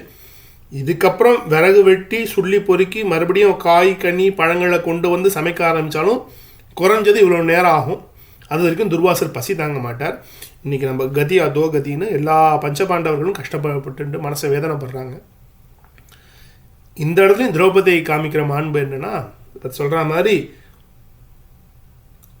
பூணியல் மார்பகத்தால் ஐவர் பூவை திரௌபதி புகழ்கதை வாணியல் தமிழ் பாட்டால் நான் வகுத்திட கலைமகள் வாழ்த்துகவேன்னு அந்த வாணி சரஸ்வதியை வாக்தேவியை வேண்டிண்டு பாரதியார் ஆரம்பிக்கிறார். அந்த பூணியல் மார்பகத்தாள் இதில் ஒரு அழகு வர்ணனை கிடையாது. பூணியல் மார்பகம் அப்படின்னா இந்த அமிர்த கலசம் அப்படின்னு அர்த்தம், அபீத குச்சம் அப்படின்னு அர்த்தம். எப்போ வந்தாலும் ஒரு குழந்தை பார்த்தோன்னே அந்த தாய்க்கு எப்படி ஒரு பால் சொரியறதோ, இந்த குழந்தைக்கு உணவு கொடுக்கணுங்கிற அந்த வேட்கை தன்னை அறியாமல் அந்த ஒரு தாய் பாசம் வருதோ, அதே மாதிரி எல்லா ஜீவராசிகளை பார்த்தாலும் அவர்களுக்கு உணவு கொடுக்கணும், அவர்களை நல்ல சௌக்கியமாக பார்த்துக்கணும்னு எல்லார்கிட்டையும் ஒரு தாயன்போடு பழகக்கூடியவள் திரௌபதி. யாரை பார்த்தாலும் கருணை. ஏன்னா அது பக்த லட்சணம், அது பக்தியோட லட்சணம், அது பக்தர்களுக்கு இருக்க வேண்டிய லட்சணம். ஆக திரௌபதிக்கு இருக்கிற பெரிய குணம் என்னென்னா, எல்லாரையும் தன் குழந்தையாகவே பார்த்து சாதம் போடுறதுன்னு ஒரு நல்ல ஒரு உயர்ந்த குணம். தன் கணவர்களே ஆனாலும் ஒரு குழந்தைக்கு எப்படி சாதம் போடும்போது நம்ம பார்த்து பார்த்து நம்ம அமுது படைப்போமோ அதே மாதிரி நல்ல சாதம் போடுறது திரௌபதியோட ஒரு நல்ல குணம். 10,000 பேர் வந்துட்டாங்களே, நம்ம பாத்திரத்தை தேய்ச்சி வச்சுட்டோமே, இவங்களுக்கு எப்படி சாப்பாடு போடுவோம், என்னத்தை சமைப்போம், இவங்க கோபத்துக்கு நாம் ஆளாக நேருமே, சாபத்துக்கு ஆளாக நேருமேன்னு மனசு வேதனைப்படலை திரௌபதிக்கு. 10,000 பேர் வந்துட்டாங்களே, அவங்க எப்படி நான் வயிறார சாப்பாடு போடுவேன், இந்த கஷ்டத்தை எனக்கு போக்கு, 10,000 பேரும் சௌக்கியமாக சாப்பிடணுன்னு தான் கஷ்டப்பட்டாங்க. அப்படி அந்தளவு தான் மனசில் கஷ்டங்கள் இருந்தது. அவள் மனசு வேதனைப்பட்டது, துக்கப்பட்டது என்னென்னா, அந்த 10,000 பேருக்கும் சாப்பாடு ஒழுங்காக கொடுக்கணுமேனு முடிவு பண்ணிட்டா. 10,000 பேர் வந்துட்டாங்களே, எப்படி சாப்பாடு போடுவேன்னு இல்லை, என்ன சாப்பாடு கொடுப்பேன் அப்படின்னு கஷ்டப்பட்டா திரௌபதி. ரொம்ப ஒரு உன்னத ஸ்துதி. திரௌபதி எப்படி உணர்ச்சி பூர்வமாக சபா மண்டபத்தில் கஷ்டப்படும் போது ஒரு ஸ்துதி பண்ணாலோ கிருஷ்ணனை, அதே கோவிந்தனை இங்கேயும் ஸ்துதி பண்ணுறான். கிருஷ்ண கிருஷ்ணா மகாபாஹோ தேவகீ நந்தனாவ்யயா வாசுதேவா வாசுதேவா ஜகநாதா பிரணதார்த்தி நாசனா விஸ்வாத்மன் விஸ்வஜனகா விஸ்வஹர்த்தா பிரபோவ்யயா பிரபன்னபாலா கோபாலா பிரஜாபாலா பராத்பரா ஆகுட்டினம் ச சித்தீனாம் பிரவர்த்தக நதாஸ்மிதே வரேண்யா வரதானந்தா அகதீனாம் கதிஃப்ரதா புராண புருஷா பிராணா மனோ இத்யாத்ய கோச்சரா சர்வத்யக்ஷா பரத்யக்ஷா த்வாமகம் சரணம் கதா பாஹி மாம் கிருபயா தேவ சரணாகதவத்சலா நீலோத்பலா நீலோத்பலதலஷ்யாமா பத்மகர்ப அருணேக்ஷணா பீதாம்பர பரிதான லசத்கௌஸ்துபூஷணா துஷாசனாத் அகம் பூர்வம் சபாயாம் மோச்சிதா யதா ததைவ சங்கடா தஸ்மான் மாமுத்தாத்தும் இஹர்ஹசி அப்படின்னு ரொம்ப ஒரு உன்னத ஸ்தோத்திரம். சபையில் நான் கஷ்டப்பட்டனே, துஷ்சாசன்கிற மகா பாப்பி என்னை சபையில் மானபங்கப்படுத்தும் போது எப்படி கூப்பிட்ட குரலுக்கு கோவிந்தா நீ ஓடி வந்தியோ, அதே மாதிரி எனக்கு இந்த மகரிஷி வந்திருக்கார், அவருக்கு அனுகிரகம் பண்ண, அவர்கிட்ட நான் தப்பிக்கணும், எனக்கு அனுகிரகம் பண்ண ஓடி வா கிருஷ்ணா அப்படின்னு கிருஷ்ணனை மனசால வேண்டிக்கிறா திரௌபதி. இது ஒரு உயர்ந்த ஸ்மரணம். இந்த திரௌபதி கிருஷ்ணனை நோக்கி இந்த பிரார்த்தனை பண்ணது. அகதி அப்படின்னு வார்த்தை நடுவில் வருது. வரேண்யா வரதானந்தா அகதி நாம் கதிஃப்ரதா அப்படின்னு போகிறது. இந்த அகதி அப்படிங்கிற சொல்லுக்கு என்ன அர்த்தம்னா, ஏதோ பஞ்சத்தில் அடிபட்டு நாடு இழந்து மக்கள் இழந்து ஓடி வரவுள்ள அகதின்னு இன்றைக்கி நம்ம சொல்லிகிட்டு இருக்கோம். அகதி இது அகதி. கதி யாரோ, யாருக்கிட்ட நாம் கதியற்றவர்களாக நாம் இருக்கோம், நமக்கு கதியே கிடையாதுங்கும் போது நம்மளை யார் காப்பாற்றுறாங்களோ அவங்கள நம்பி நாம் இருக்கோம். பார்த்திங்கன்னா நம்ம எல்லாருமே அகதிகள் தான் அப்படின்னு திரௌபதி இங்கே நமக்கு காமிக்கிறார். அகதீனாம் கதிஸ்பிரதா, அகதியாக இருக்கிற எனக்கு கதியாக இருக்கிறவன் நீ தான், எனக்கு நல்ல கதியை காமி அப்படின்னு துஷ்டாசன்கிட்டேருந்து என்னை எப்படி அந்த சபாலேருந்து அன்றைக்கி சபையில் என்னை காப்பாற்றினியோ அதே மாதிரி எனக்கு நீ காப்பாற்று அருள் புரின்னு ரொம்ப உருக்கமாக திரௌபதி இந்த ஸ்தோத்திரம் பண்ணுறா. ரொம்ப எளிமையான ஸ்தோத்திரம் அது. இதில் கொஞ்சம் தான் படித்தது, இது கிட்டத்தட்ட ஒரு 10-15 ஸ்லோகங்கள் போகிறது அவரோட ஸ்துதி. ஸ்துதி பண்ண உடனே கிருஷ்ணன் வந்துட்டான். கிருஷ்ணன் எப்படி வந்தான்னா, மகாபாரதத்தில் இந்த அத்தியாயத்தில் இருக்குது, பக்கத்தில் ருக்மிணி படுத்துட்டு இருந்தாலாம், கிருஷ்ணன் தூங்கின்னு இருந்தானா மத்தியான வேலை சாப்பிட்டு முடிச்சதுக்கப்புறமேலு. பக்கத்தில் இருக்கிற ருக்மிணி கிட்ட கூட சொல்லாமல் கிளம்பி வந்தான் கிருஷ்ணன் அப்படின்னு இருக்கு மகாபாரதத்தில். துர்வாசர் வந்து பசிக்குதுன்னு சொல்லி குளத்துக்கு குளிக்க போயிருக்கார். சாப்பிட்றதுக்கு ஒன்றும் இல்லை, இவன் இந்த ஸ்தோத்திரம் பண்ணுறா. ஸ்தோத்திரம் பண்ணி முடிக்க எங்கேயோ துவாரகையில் இருக்கிற கிருஷ்ணன் வாசலில் வந்து நிற்கிறான். ஆஹா கிருஷ்ணா, நான் இதுவாக நம்ம மனசில் நினச்ச நீ வந்துட்டியே அப்படின்னு சொல்லி ஆரம்பிக்கிறா. விஷயத்தை சொல்லி ஆரம்பிக்கிறதுக்கு முன்னாடி அதெல்லாம் இருக்கட்டும், பழைய கதையெல்லாம் விடாத, நான் எங்கேயோ வந்துன்னு இருக்கேனா, காத்தாலேருந்து நான் எதுவுமே சாப்பிட்றேன், எனக்கு சாப்பாடு போடுன்னு நான் கிருஷ்ணன்.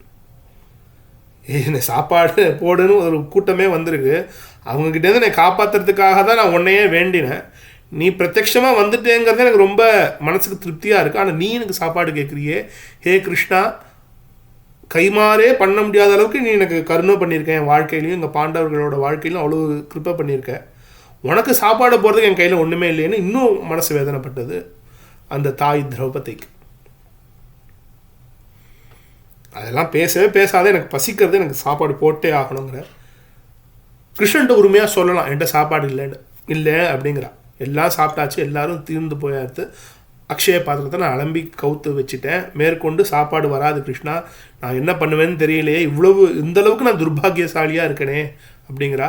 அதெல்லாம் ஒன்றும் புலம்பாத, உன்னை பற்றி எனக்கு நன்னா தெரியும், போய் அக்ஷய பாத்திரத்தை திருப்பி கொண்டு வா, நீ ஒழுங்காக அந்த அக்ஷய பாத்திரத்தை அலம்பி வச்சுருக்க மாட்டேன், கொண்டு வா அப்படிங்கிறார். இந்த அக்ஷய பாத்திரத்தை திரௌபதியை கொண்டு வரா. அதுக்குள்ளே ஒரு சின்ன கீரை துளியும் ஒரு சின்ன பருக்கையும் இருக்குது. துவாதசி விசேஷமே, துவாதசி பாரணையில் இந்த கீரைக்கு ஒரு உண்டு, நெல்லிக்காய்க்கு ஒரு இது உண்டு. இந்த ஏகாதசி விரதம் முடிஞ்சு துவாதசி பாராயணையில் இந்த கீரைக்கு அவ்வளோ மகத்துவம் இருக்குது இன்றைக்கும். அப்படிப்பட்ட ஒரு சின்ன கீரை துளி இருக்குது, அந்த சாதம் ஒரு சின்ன ஒரு பருக்கை இருக்குது. நான் சொன்னா இல்லையா, நீ ஒழுங்காக அலம்பி வச்சுருக்க மாட்டேன், பார் ஒரு சின்ன கீரையும் ஒரு அரிசியும் இருக்குது, நான் எடுத்து சாப்பிட்றேன், இது எனக்கு போதும்னு எடுத்து அதை வாயில் வைக்கிறார். விஸ்வாத்மா பிரியதாம் தேவஸ்துஷ்டஸ் சாஸ்த்விதி யஜ்ஞபூகே அப்படிங்கிறார் கிருஷ்ணன். விஸ்வாத்ம பிரியதாம் அப்படிங்கிற அந்த வார்த்தையை சொல்லி சாப்பிட்றார். விஸ்வரூபியாக இருக்கிற எல்லாத்துக்கும் எது இருக்கோ இந்த பரபிரம்ம வஸ்துக்கு இதை நான் அர்ப்பணம் பண்ணுறேன் அப்படின்னு எடுத்து வாயில் போடுறார். விஸ்வாத்ம பிரியதாம் அப்படின்னு சாப்பிட்ட உடனே 10,000 பேரும் ஒரே நேரத்தில் ஏப்பம் விட்டாங்க, ஏன்னு ஏப்பம் விட்டாங்க. அமெரிக்காவில் ஒரு பழக்கம் உண்டு, தும்மினா ஏப்பம் விட்டா, தும்மினா அது செய்வாங்க நிறைய பேர், ஏப்பம் விட்டாலும் உண்டு. சில பேர் சொல்கிறாங்க காட் பிளஸ் யூ அப்படிம்பாங்க இங்கே யாரை பார்த்தாலும். ஆக காட் பிளஸ் பண்ண வந்ததுக்கு தான் ஏப்பம் வந்தது காரணமே இங்கே காட் பிளஸ் பண்ணிட்டாருன்னு அர்த்தத்தை காமிக்கிறதுக்கு தான் பகவான் பிரத்யட்சமாக வந்து எல்லாருக்கும் ஏப்பம் வச்சார். தான் சாப்பிட்டது இந்த பிரபஞ்சமே சாப்பிட்ற மாதிரி வச்சார். இந்த இடத்துல ஒரு கேள்வி, எப்படி திரௌபதி அலம்பினதில் ஒரு கீரையும் அரிசியும் மிச்சம் இருக்கும், திரௌபதிக்கு பாத்திரம் ஒழுங்காக அலம்ப தெரியுமா அலம்ப தெரியாதான்னு இன்றைக்கி இருக்கிற ஆட்கள்லாம் பட்டிமன்றம் வச்சுட்டு இருக்காங்க. திரௌபதி ஒழுங்காக தான் அலம்பி வச்சுருப்பா, அதில் ஒரு சின்ன பருக்க கூட இருக்காது. ஏன்னா அப்படிப்பட்ட இருக்கிறதுல அக்ஷய பாத்திரம் தங்கும். வரவன் போகிறவனுக்குலாம் சாப்பாடு போட முடியும், எது கேட்டாலும் சாப்பாடு கொடுக்க வேண்டிய அக்ஷய பாத்திரம் சாப்பாடு கொடுக்கும், எதை கேட்டாலும் கொடுக்கும்னா அதுக்கு வைக்கிறவங்களுக்கு அந்த அனுஷ்டான பலம் வேணும், அந்த சீலம் வேணும், அந்த சௌக்கியமாக நடந்துக்கிற அந்த பக்குவம் வேணும். அது எல்லாமே திரௌபதி கிட்ட இருந்ததால் தான் அந்த அக்ஷய பாத்திரம் தொடர்ந்து திரௌபதி கிட்ட இருந்தது. ஆக அக்ஷய பாத்திரத்தை திரௌபதி வச்சுட்டு இருந்தான்னா அதை ஒழுங்காக வச்சுட்டு இருந்தான் தான் அர்த்தம். ஒரு சின்ன பருக்க கூட இல்லாமல் ஒழுங்காக தான் அலம்பி வச்சுருப்பாள். அப்புறம் எங்கேருந்து வந்தது அந்த பருக்கைனா அதுவும் பகவத் அனுகிரகம் தான் அப்படின்னு இந்த இடத்துல நம்ம அர்த்தம் பண்ணிக்கணும். அவர் சாப்பிட்டார், எல்லாருக்கும் பசி போச்சு. இந்த இடத்துல ரொம்ப முக்கியமான விஷயம், துர்வாசரையே நித்தியோபவாசின்னு பகவான் சொன்னார்னா இதை தான் சொன்னார். அவர் என்னென்னலாம் சாப்பிட்றாரோ துர்வாசர், அவர் சாப்பிட சாப்பிட உலகத்தில் இருக்கிற எல்லாருக்கும் பசி ஆறும். ஏன்னா சாப்பிடும்போது விஸ்வரூபி அர்ப்பணம், கிருஷ்ணார்ப்பணம், ஈஸ்வரார்ப்பணம்னு சாப்பிட்றார் துர்வாச மகரிஷி. அப்படி அவர் சாப்பிட்றது உலகத்தில் இருக்கிற எல்லாருக்கும் பசி போகும். அப்படிப்பட்ட உன்னத தபோநிலை துர்வாசர் இருக்கிறதால அவர் எவ்வளவு சாப்பிட்டாலும் அவரால் சாப்பிட முடியும், எவ்வளவு வேணால் சாப்பிட முடியும். அது எவ்வளவு சாப்பிட்டாலும் மேற்கொண்டு எல்லாருக்கும் பசியே வராத மாதிரி இருக்க வைக்க முடியும் துர்வாசரால். துர்வாசருக்கு மட்டும் அந்த சித்தி கிடையாது, அவரோட 10,000 சிஷ்யர்களுக்கும் அந்த இது உண்டு. சிஷ்ய பாபம் குருவர் பிரஜேத்துன்னு நமக்கு தெரியும் இந்த ஸ்லோகம்.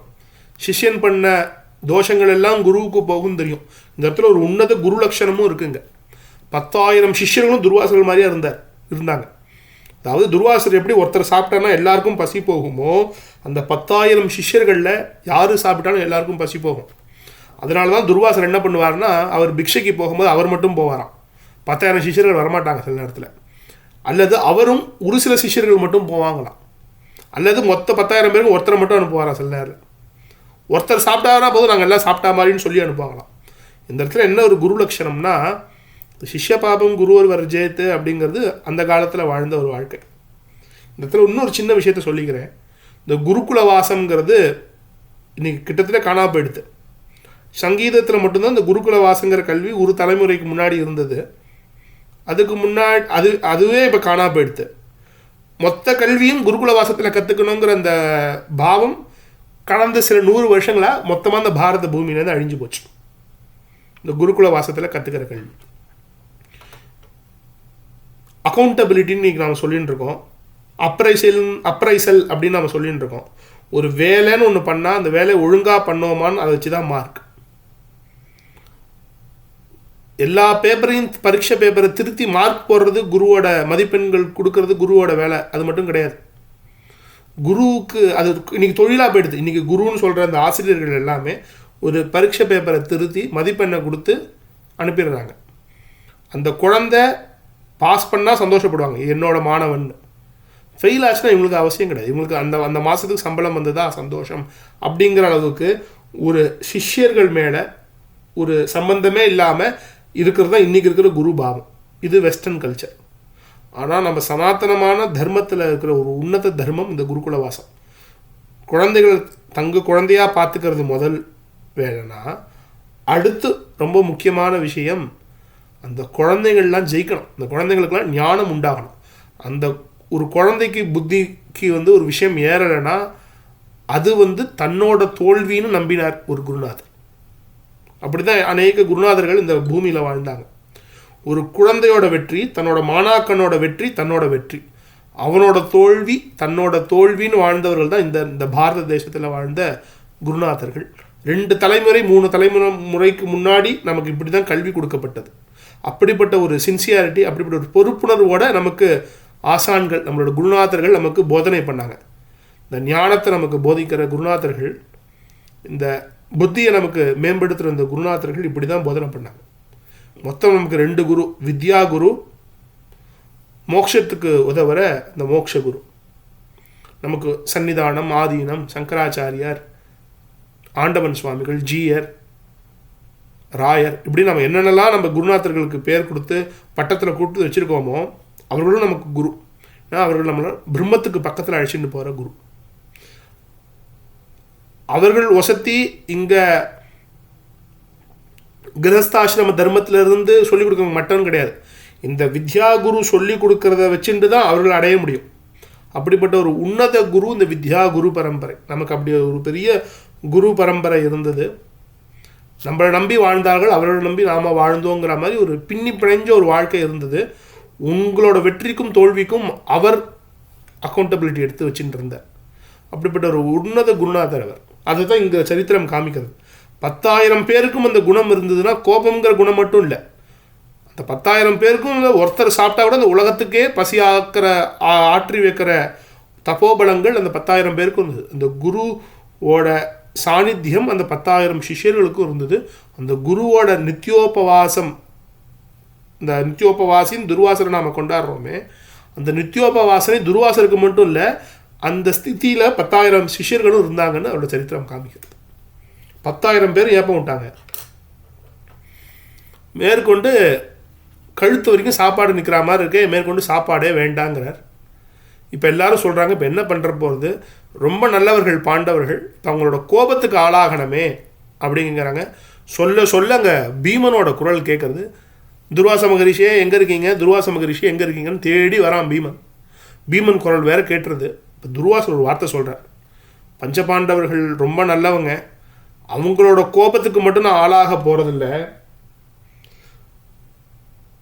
மகா பதிவிரதையாக இருக்கிற பக்தி உணர்ச்சியில் மேலோங்கி இருக்கிற திரௌபதியோட கோபத்துக்கு ஆளாக போகிறேன். அது பஞ்சு சுடுற நெருப்பு மாதிரி என்னை சுட்டு தள்ளிடும். எனக்கு ஒரு முன் அனுபவமே இருக்குன்னு ஒரு வரியில் சொல்கிறார். இந்த இடத்துல அம்பரீஷ சரித்திரத்தை அவர் நேராக கோட் பண்ணினா கூட அம்பரீஷ சரித்திரத்தை மனசால ஸ்மரணை பண்ணுறார். பகவானுக்கு அர்ப்பணிப்போடு இருக்கிற ஒவ்வொரு மனுஷர்களை கண்டு நான் பயப்படுறேன் அப்படின்னு துர்வாசர் சொல்கிறார். நடந்த கதையை அவர் நினச்சி பார்த்துக்கிறார். நிறைய பேர்கிட்ட அப்படி மாட்டின்னு இருக்கேன்ப்பா, பகவானுக்கு பக்தியாக சமர்ப்பணம் பண்ணுற பக்தர்களுக்கும் பக்தர்களுக்கு தாசர்களாக இருக்கிற பாகவதர்களுக்கு தாசனாக இருக்கிற பாகவத தாசர்களுக்கும் நான் அவங்கள கண்டா நான் பயப்படுறேன். இப்படிலாம் பயந்து ஓடி இருக்கேன் நிறைய வாட்டி, இன்றைக்கி நம்ம அப்படி தான் ஓடணும், வாங்க பெட்டியை கலப்பிண்டு ஓடலாங்கிறார். இங்கே அம்பரீஷ சரித்திரம் நேராக சொல்லினாலும் ஏகாதசியாகவும் ஒரு சில பேருக்கு இன்றைக்கி இருக்கிறதால அம்பரீஷ சரித்திரத்தை இங்கே மனசில் நினச்சி பார்க்குற துர்வாசர். அதை இங்கே நாம் ஒரு ஒரு சுருக்கமாக ஸ்மரணை பண்ணி இன்றைக்கி சத்சங்கத்தை பூர்த்தி பண்ணிக்கலாம். துர்வாசர் மனசில் நினச்சாராம், அம்பரீஷன் ஒருத்தர் இருந்தான், அவன் பெரிய மகாராஜா, அவன்கிட்ட போய் சாப்பிட்றப்பனோ இதே மாதிரி தான் படுத்தினேன், சாப்பிட வரேன் அப்படின்னு குளிச்சுட்டு வந்து சாப்பிட்றேன்னா, நமக்காக ஏகாதசி கரெக்டான ஒரு துவாதசி அன்றைக்கி தான் சாப்பிட போனேன். ஏகாதசி உபவாசம் இருந்து அடுத்த நாள் காத்தால் சூரியோதயமாச்சு, தீர்த்தத்தை முடிச்சுண்டு ஏகாதசி புண்ணிய திதி முடிஞ்சதுக்கப்புறம் துவாதசி ஆரம்பம். துவாதசி ஆரம்பித்தாலும் பாரணை பண்ணி வைக்கணும்னு ஆசையோடு எல்லாத்தையும் சமைச்சு வச்சு தயாராக இருந்தான். போனேன் நான் திரும்பியே வரலை. பார்த்தா இந்த ஏகாதசி முடிஞ்சு இந்த புண்ணிய காலம் முடிஞ்சு துவாதசி புண்ணிய காலம் ஆரம்பிக்கிற நாழி வந்துடுத்து. கர்மாவை விட்டுறக்கூடாது, நம்ம மகாத்மியம் ஏகாதசி முக்கியமாக, ஏகாதசியோட அந்த ஃபாஸ்டிங்கை முடிக்கிறது முக்கியமாக, துவாதசி பாரணை முக்கியமாக, அல்லது அவருக்கு சாப்பாடு போட்டு நாம் சாப்பிட்றது முக்கியமாக அப்படின்னு யோசித்தான். அவருக்கு சாப்பாடு போட்டு தான் நாம் சாப்பிடணும், அதே நேரத்தில் நம்ம அனுஷ்டானத்தையும் நம்ம குறைச்சிக்க கூடாதுங்கிறதுக்காக இந்த துளசி தளம் உள்ள தீர்த்தத்தை எடுத்து கொஞ்சம் வாயில் வச்சு ஒரு துளி உள்ளே போயிருக்காது. துர்வாசர் அங்கேருந்து வந்துட்டார். என்னை விட்டுட்டு நீ சாப்பிட்டுட்ட அப்படின்னு கோபப்பட்டார். மகரிஷியே, உங்களை விட்டு நான் சாப்பிடலை, விரதத்தை பூர்த்தி பண்ணேன், அதுக்காக சின்ன ஜலத்தை எடுத்து பானம் பண்ணேன். இல்லை என்னை விட்டுட்டு நீ சாப்பிட்டுட்ட, விட்டேன் பார் சாபம் அப்படின்னு துர்வாசர் தன்னோட முடியை பிடுங்கி ஒரு துர்தேவத்தையை ஆவாகனம் பண்ணி உருவாக்கி இது ஒன்று அழிக்கும் பார் அப்படின்னு ஏவி விட்டார். இந்த துர்தேவத்தை ஓடி வர்றது அம்பரீஷனை பார்த்து. இதே தான் நீங்கள் சொன்ன அந்த பொறுமை நிதானம் அந்த குணம் பற்றற்ற தன்மையோடு நிற்கிறான் அம்பரீஷன். எல்லாம் இந்த சுவாமியோட அனுகிரகம்னு இந்த நாராயணனை மனசால தியானம் பண்ணுறான். நாராயணன் கண்ணை திறந்து பார்க்கறதுக்குள்ளே நாராயணன் கையில் இருந்த சக்கரம் எப்படி சிசுபாலன் 100 திட்டி கடைசியில் ஒரு பாகவத அபச்சாரம் பண்ணும்போது, ஒரு நிமிஷம் ட்விட்டரில் ஸ்பேஸ் கிராஷ் ஆகிடுதுன்னு நினைக்கிறேன், ஒரே நிமிஷம் ட்விட்டரில் ஏதோ கிராஷ் ஆகிடுது. ஆத்மா கேட்குதா? ஆத்மா எங்கே கட்டாச்சு? சரி, அம்பரீஷர் துளசி தளத்தை எடுத்து உட்கொள்கிறார். உட்கொண்ட உடனே என்னை விட்டுட்டு நீ சாப்பிட்ட அப்படின்னு துர்வாசருக்கு கோபம் வருது. தன்னோட ஒரு மயிர்காலை பிடுங்கி கீழே விட்டு ஒரு தேவதையை உருவாக்கி அதை ஏவி விடுறார் அம்பரீஷனை நோக்கி. அம்பரீஷன் நீங்கள் முத்கலருக்கு என்னென்னலாம் அந்த ஸ்திதி இருந்ததோ, ராஜாவான அம்பரீஷனுக்கும் அந்த ஸ்திதி இருந்தது. மனசில் நிச்சலமான அந்த மனசுலேருந்து பகவானை தியானம் பண்ணுறான். எல்லாம் நீ கொடுத்தது தான், இந்த சோதனையும் நீ கொடுக்கறதான்னு அந்த பிரபோவை பரம தயாளுவாக இருக்கிற அந்த பரம கருணாமூர்த்தியை சரணாகதம் பண்ண உடனே அவர் கண்ணை திறந்து அனுகிரகம் பண்ணுறது, கண்ணை திறக்கிறாராம். இந்த கண்ணை திறக்கிறதுக்குள்ளே அவர் கையில் இருந்த அந்த சுதர்சன சக்கரம் கிளம்புது. எப்படி கிளம்பினதுன்னா, சிசுபாலன் யுதிஷ்டரோட ராஜசூய வேள்வி முடிந்து அக்ரபூஜை நடக்கும்போது 100 திட்டு திட்டினான் கிருஷ்ணனை. 100 திட்டு திட்டி கடைசியில் ஒரு பாகவத அபச்சாரமாக ஒரு திட்டு சொல்லும் போது கிருஷ்ணன் கையை தூக்கினார். கையை தூக்கிறதுக்கு முன்னாடி அவர் கையிலேருந்து அந்த யோக சக்கரமானது கிருஷ்ணன் நினைக்கிறதுக்கு முன்னாடி கிளம்பிடுதான் இந்த சுதர்சன சக்கரம். அதுதான் பரதாழ்வார் நம்ம இன்னைக்கு கொண்டாடிட்டு இருக்கோமே. அந்த சுதர்சன மூர்த்தி இந்த கிருஷ்ணன் அனுப்புறதுக்கு முன்னாடி கிளம்பிட்டாராம் கையிலேருந்து. பாகவத அபச்சாரத்தை பரதர் என்றைக்குமே பார்த்துக்க மாட்டார். அவரே பரம பாகவதர், பரம பக்தர் அப்படின்னு இதுக்கு உபாக்கியானம் பண்ணுவாங்க. அப்படி கிருஷ்ணன் கிட்டேருந்து இந்த சக்கரம் துரத்தினது துர்வாசரை. இந்திரலோகம் ஓடினார், பிரம்மலோகம் ஓடினார், விஷ்ணுலோகத்துக்கு வைகுண்டம் கூட போயிட்டார். கைலாயம் போயிட்டு வைகுண்டம் போயிட்டு பகவானை நமஸ்காரம் பண்ணி இந்த சுதர்சனர் துரத்தின்ண்டே இருக்கார். நிறுத்தி திருப்பி வாங்கிக்கோங்க, நான் தப்பு பண்ணிட்டேன், மன்னிச்சிருக்கோங்கிற. ஏன்ட்டு நீ மன்னிப்பு கேட்காத, இந்த பரம பாகவத அபச்சாரம் பண்ணிவிட்டு அந்த பரம பாகவதனாக இருக்கிற அம்பரீஷ மகாராஜா கிட்ட, மகா யோகியாக இருக்கிற அம்பரீஷன் கிட்ட போய் மன்னிப்பு கேள் அப்படிங்கிறார். மறுபடியும் அம்பரீஷன் காலில் விழுந்தார். இந்த சுதர்சன சக்கரத்தை நோக்கி, சக்கரத்தாழ்வாரை நோக்கி அந்த அம்பரீஷன் ஸ்துதி பண்ண வேண்டிக்க அந்த சக்கரம் திரும்பி போச்சு. இதை நினச்சி தான் பார்த்தார். இதை சொல்லக்கூட இல்லை மகாபாரதத்தில். இந்த இடத்துல சொல்கிறார், நான் கஷ்டப்பட்டிருக்கேன், பக்தர்களை சோதனை பண்ணி நான் கஷ்டப்பட்டிருக்கேன், அந்த கஷ்டத்தை திருப்பி நான் படலை, அது நெருப்பு மாதிரி என்னையே அழிச்சிரும், அந்த நெருப்பு எங்கள் திரௌபதி கிட்ட இருக்குது அப்படின்னு அம்பரீஷனை படுத்தின பாட நான் எங்கள் திரௌபதிக்கு நான் கொடுக்க மாட்டேன் அப்படின்னு மனசில் நினச்சிட்டார். இடத்த காலி பண்ணுங்கன்னு கிளம்பினார். இந்த இடத்துல அம்பரீஷ சரித்திரம் இல்லைனா கூட இந்த இடத்துல அம்பரீஷ சரித்திரத்தை சேர்த்து சொல்கிறத ஒரு மரபாக வச்சுட்டு இருக்காங்க. மகாபாரதம் சொல்கிற மகாபாரதத்துக்குள்ளே அம்பரீஷ் சரித்திரம் நேராக இல்லைனா கூட இந்த இடத்துல உதாரணமாக காமிக்கிறது இல்லாமல் இருக்குது. இந்த இடத்துல அம்பரீஷ சரித்திரம் திரௌபதியோட பக்தி மட்டும் இங்கே பெருசு இல்லை. எல்லா பாகவதர்களும் பகவானுக்கு வேண்டியவர்கள். அந்த பாகவதர்களுக்கு சின்ன அபச்சாரம் பண்ணால் பகவானால் பொறுத்துக்கவே முடியாது அப்படின்னு நினைக்கிறேன். அந்த சாது நிந்தை, இந்த சந்நிந்தா அப்படிங்கிற அந்த சாதுக்களை நிந்தனை பண்ணுறது பகவானுக்கு பொறுத்துக்கவே முடியாது. இன்றைக்கி எவ்வளவோ கோவில்களை இடிக்கலாம், எவ்வளவோ இது பண்ணலாம், ஆனால் ஒரு பக்தன் மனசு வேதனைப்பட்டால் தாங்காது. அது சுவாமியால் பொறுத்துக்கவே முடியாது. அப்படி நினச்ச மாத்திரத்தில் கிளம்பி துர்வாசர் 10,000 பேரோட காணாமல் போயிடுறார். அங்கேருந்து பீமன் வரான், துர்வாசரையே காணும். திரும்பி வந்து போனேன், குளத்துலேயும் துர்வாசரையும் காணும், ஒரு சிஷ்யரையும் காணும், எல்லாரும் கிளம்பி போயிட்டாங்க எங்கேயோ அப்படின்னு வந்து விஷயத்த சொல்கிறான். இப்போ திரௌபதிக்கு ரொம்ப சந்தோஷமாக இருக்கு. ஆஹா, கிருஷ்ணன் நம்மளை அனுகிரகம் பண்ணி நம்மளை காப்பாற்றிட்டான்னு. ஆனால் யுதிஷ்டருக்கு பயம். எங்கே காணாமல் போயிட்டாங்க, நம்ம சாப்பிட வரேன்னு சொல்லி காணாமல் போயிட்டாங்கன்னா மறுபடியும் ஏதோ சோதனை தான் பண்ணுறார் துர்வாசர். நடுராத்திரி வந்தால் என்ன பண்ணுறது அப்படிங்கிற மாதிரிலாம் மனசு விசாரப்படுறது. கிருஷ்ணன் சொல்கிறான், தர்மத்தில் நிலையாக இருக்கிறவங்க யாருக்குமே துன்பம் வராது.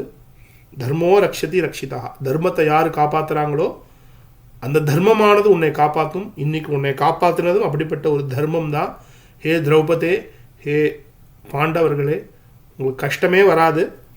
எப்படி ஒரு பெரிய கடலில் மூழ்கி இருக்கிற ஒரு மனிதருக்கு ஒரு படகோட துணை கிடச்சா அந்த படகை பிடிச்சிண்டு கரை அடைவாங்களோ,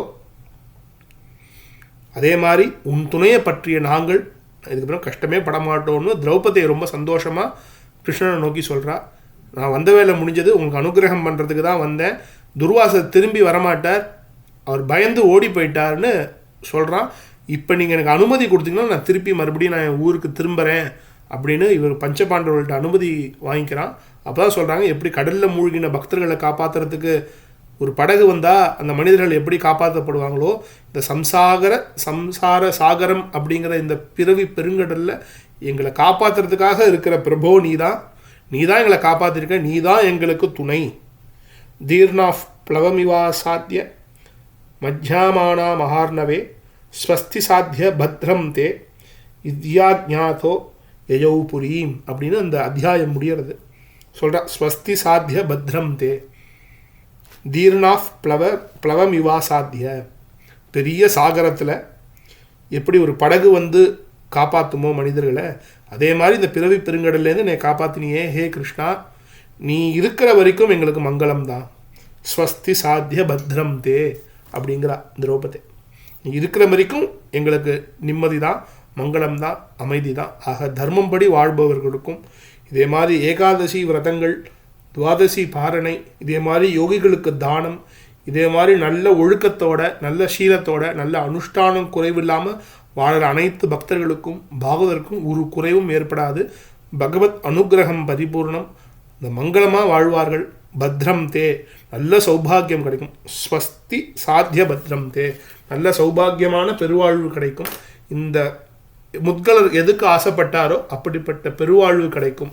அந்த சரித்திரத்தை தான் முத்கலரோட சரித்திரமும், திரௌபதியோட புகழ் கதையும், அம்பரீஷனோட மகத்துவமும், துர்வாசரோட மகாயோகியோட மாண்பும், இந்த விஷயங்கள் எல்லாமே காமிக்கிறது. பக்தர்களை சோதிச்சா பகவான் தாங்க மாட்டான். பக்தனோட யார், பக்தனோட லட்சணம் என்ன, அனுஷ்டானம்னா என்ன, இதே மாதிரி விரதங்களை எப்படி ஒரு சீலமாக ஒரு நல்ல ஒழுக்கத்தோட பக்தர்கள்லாம் பின்பற்றணும் அப்படின்னு இதை காமிக்கிறது.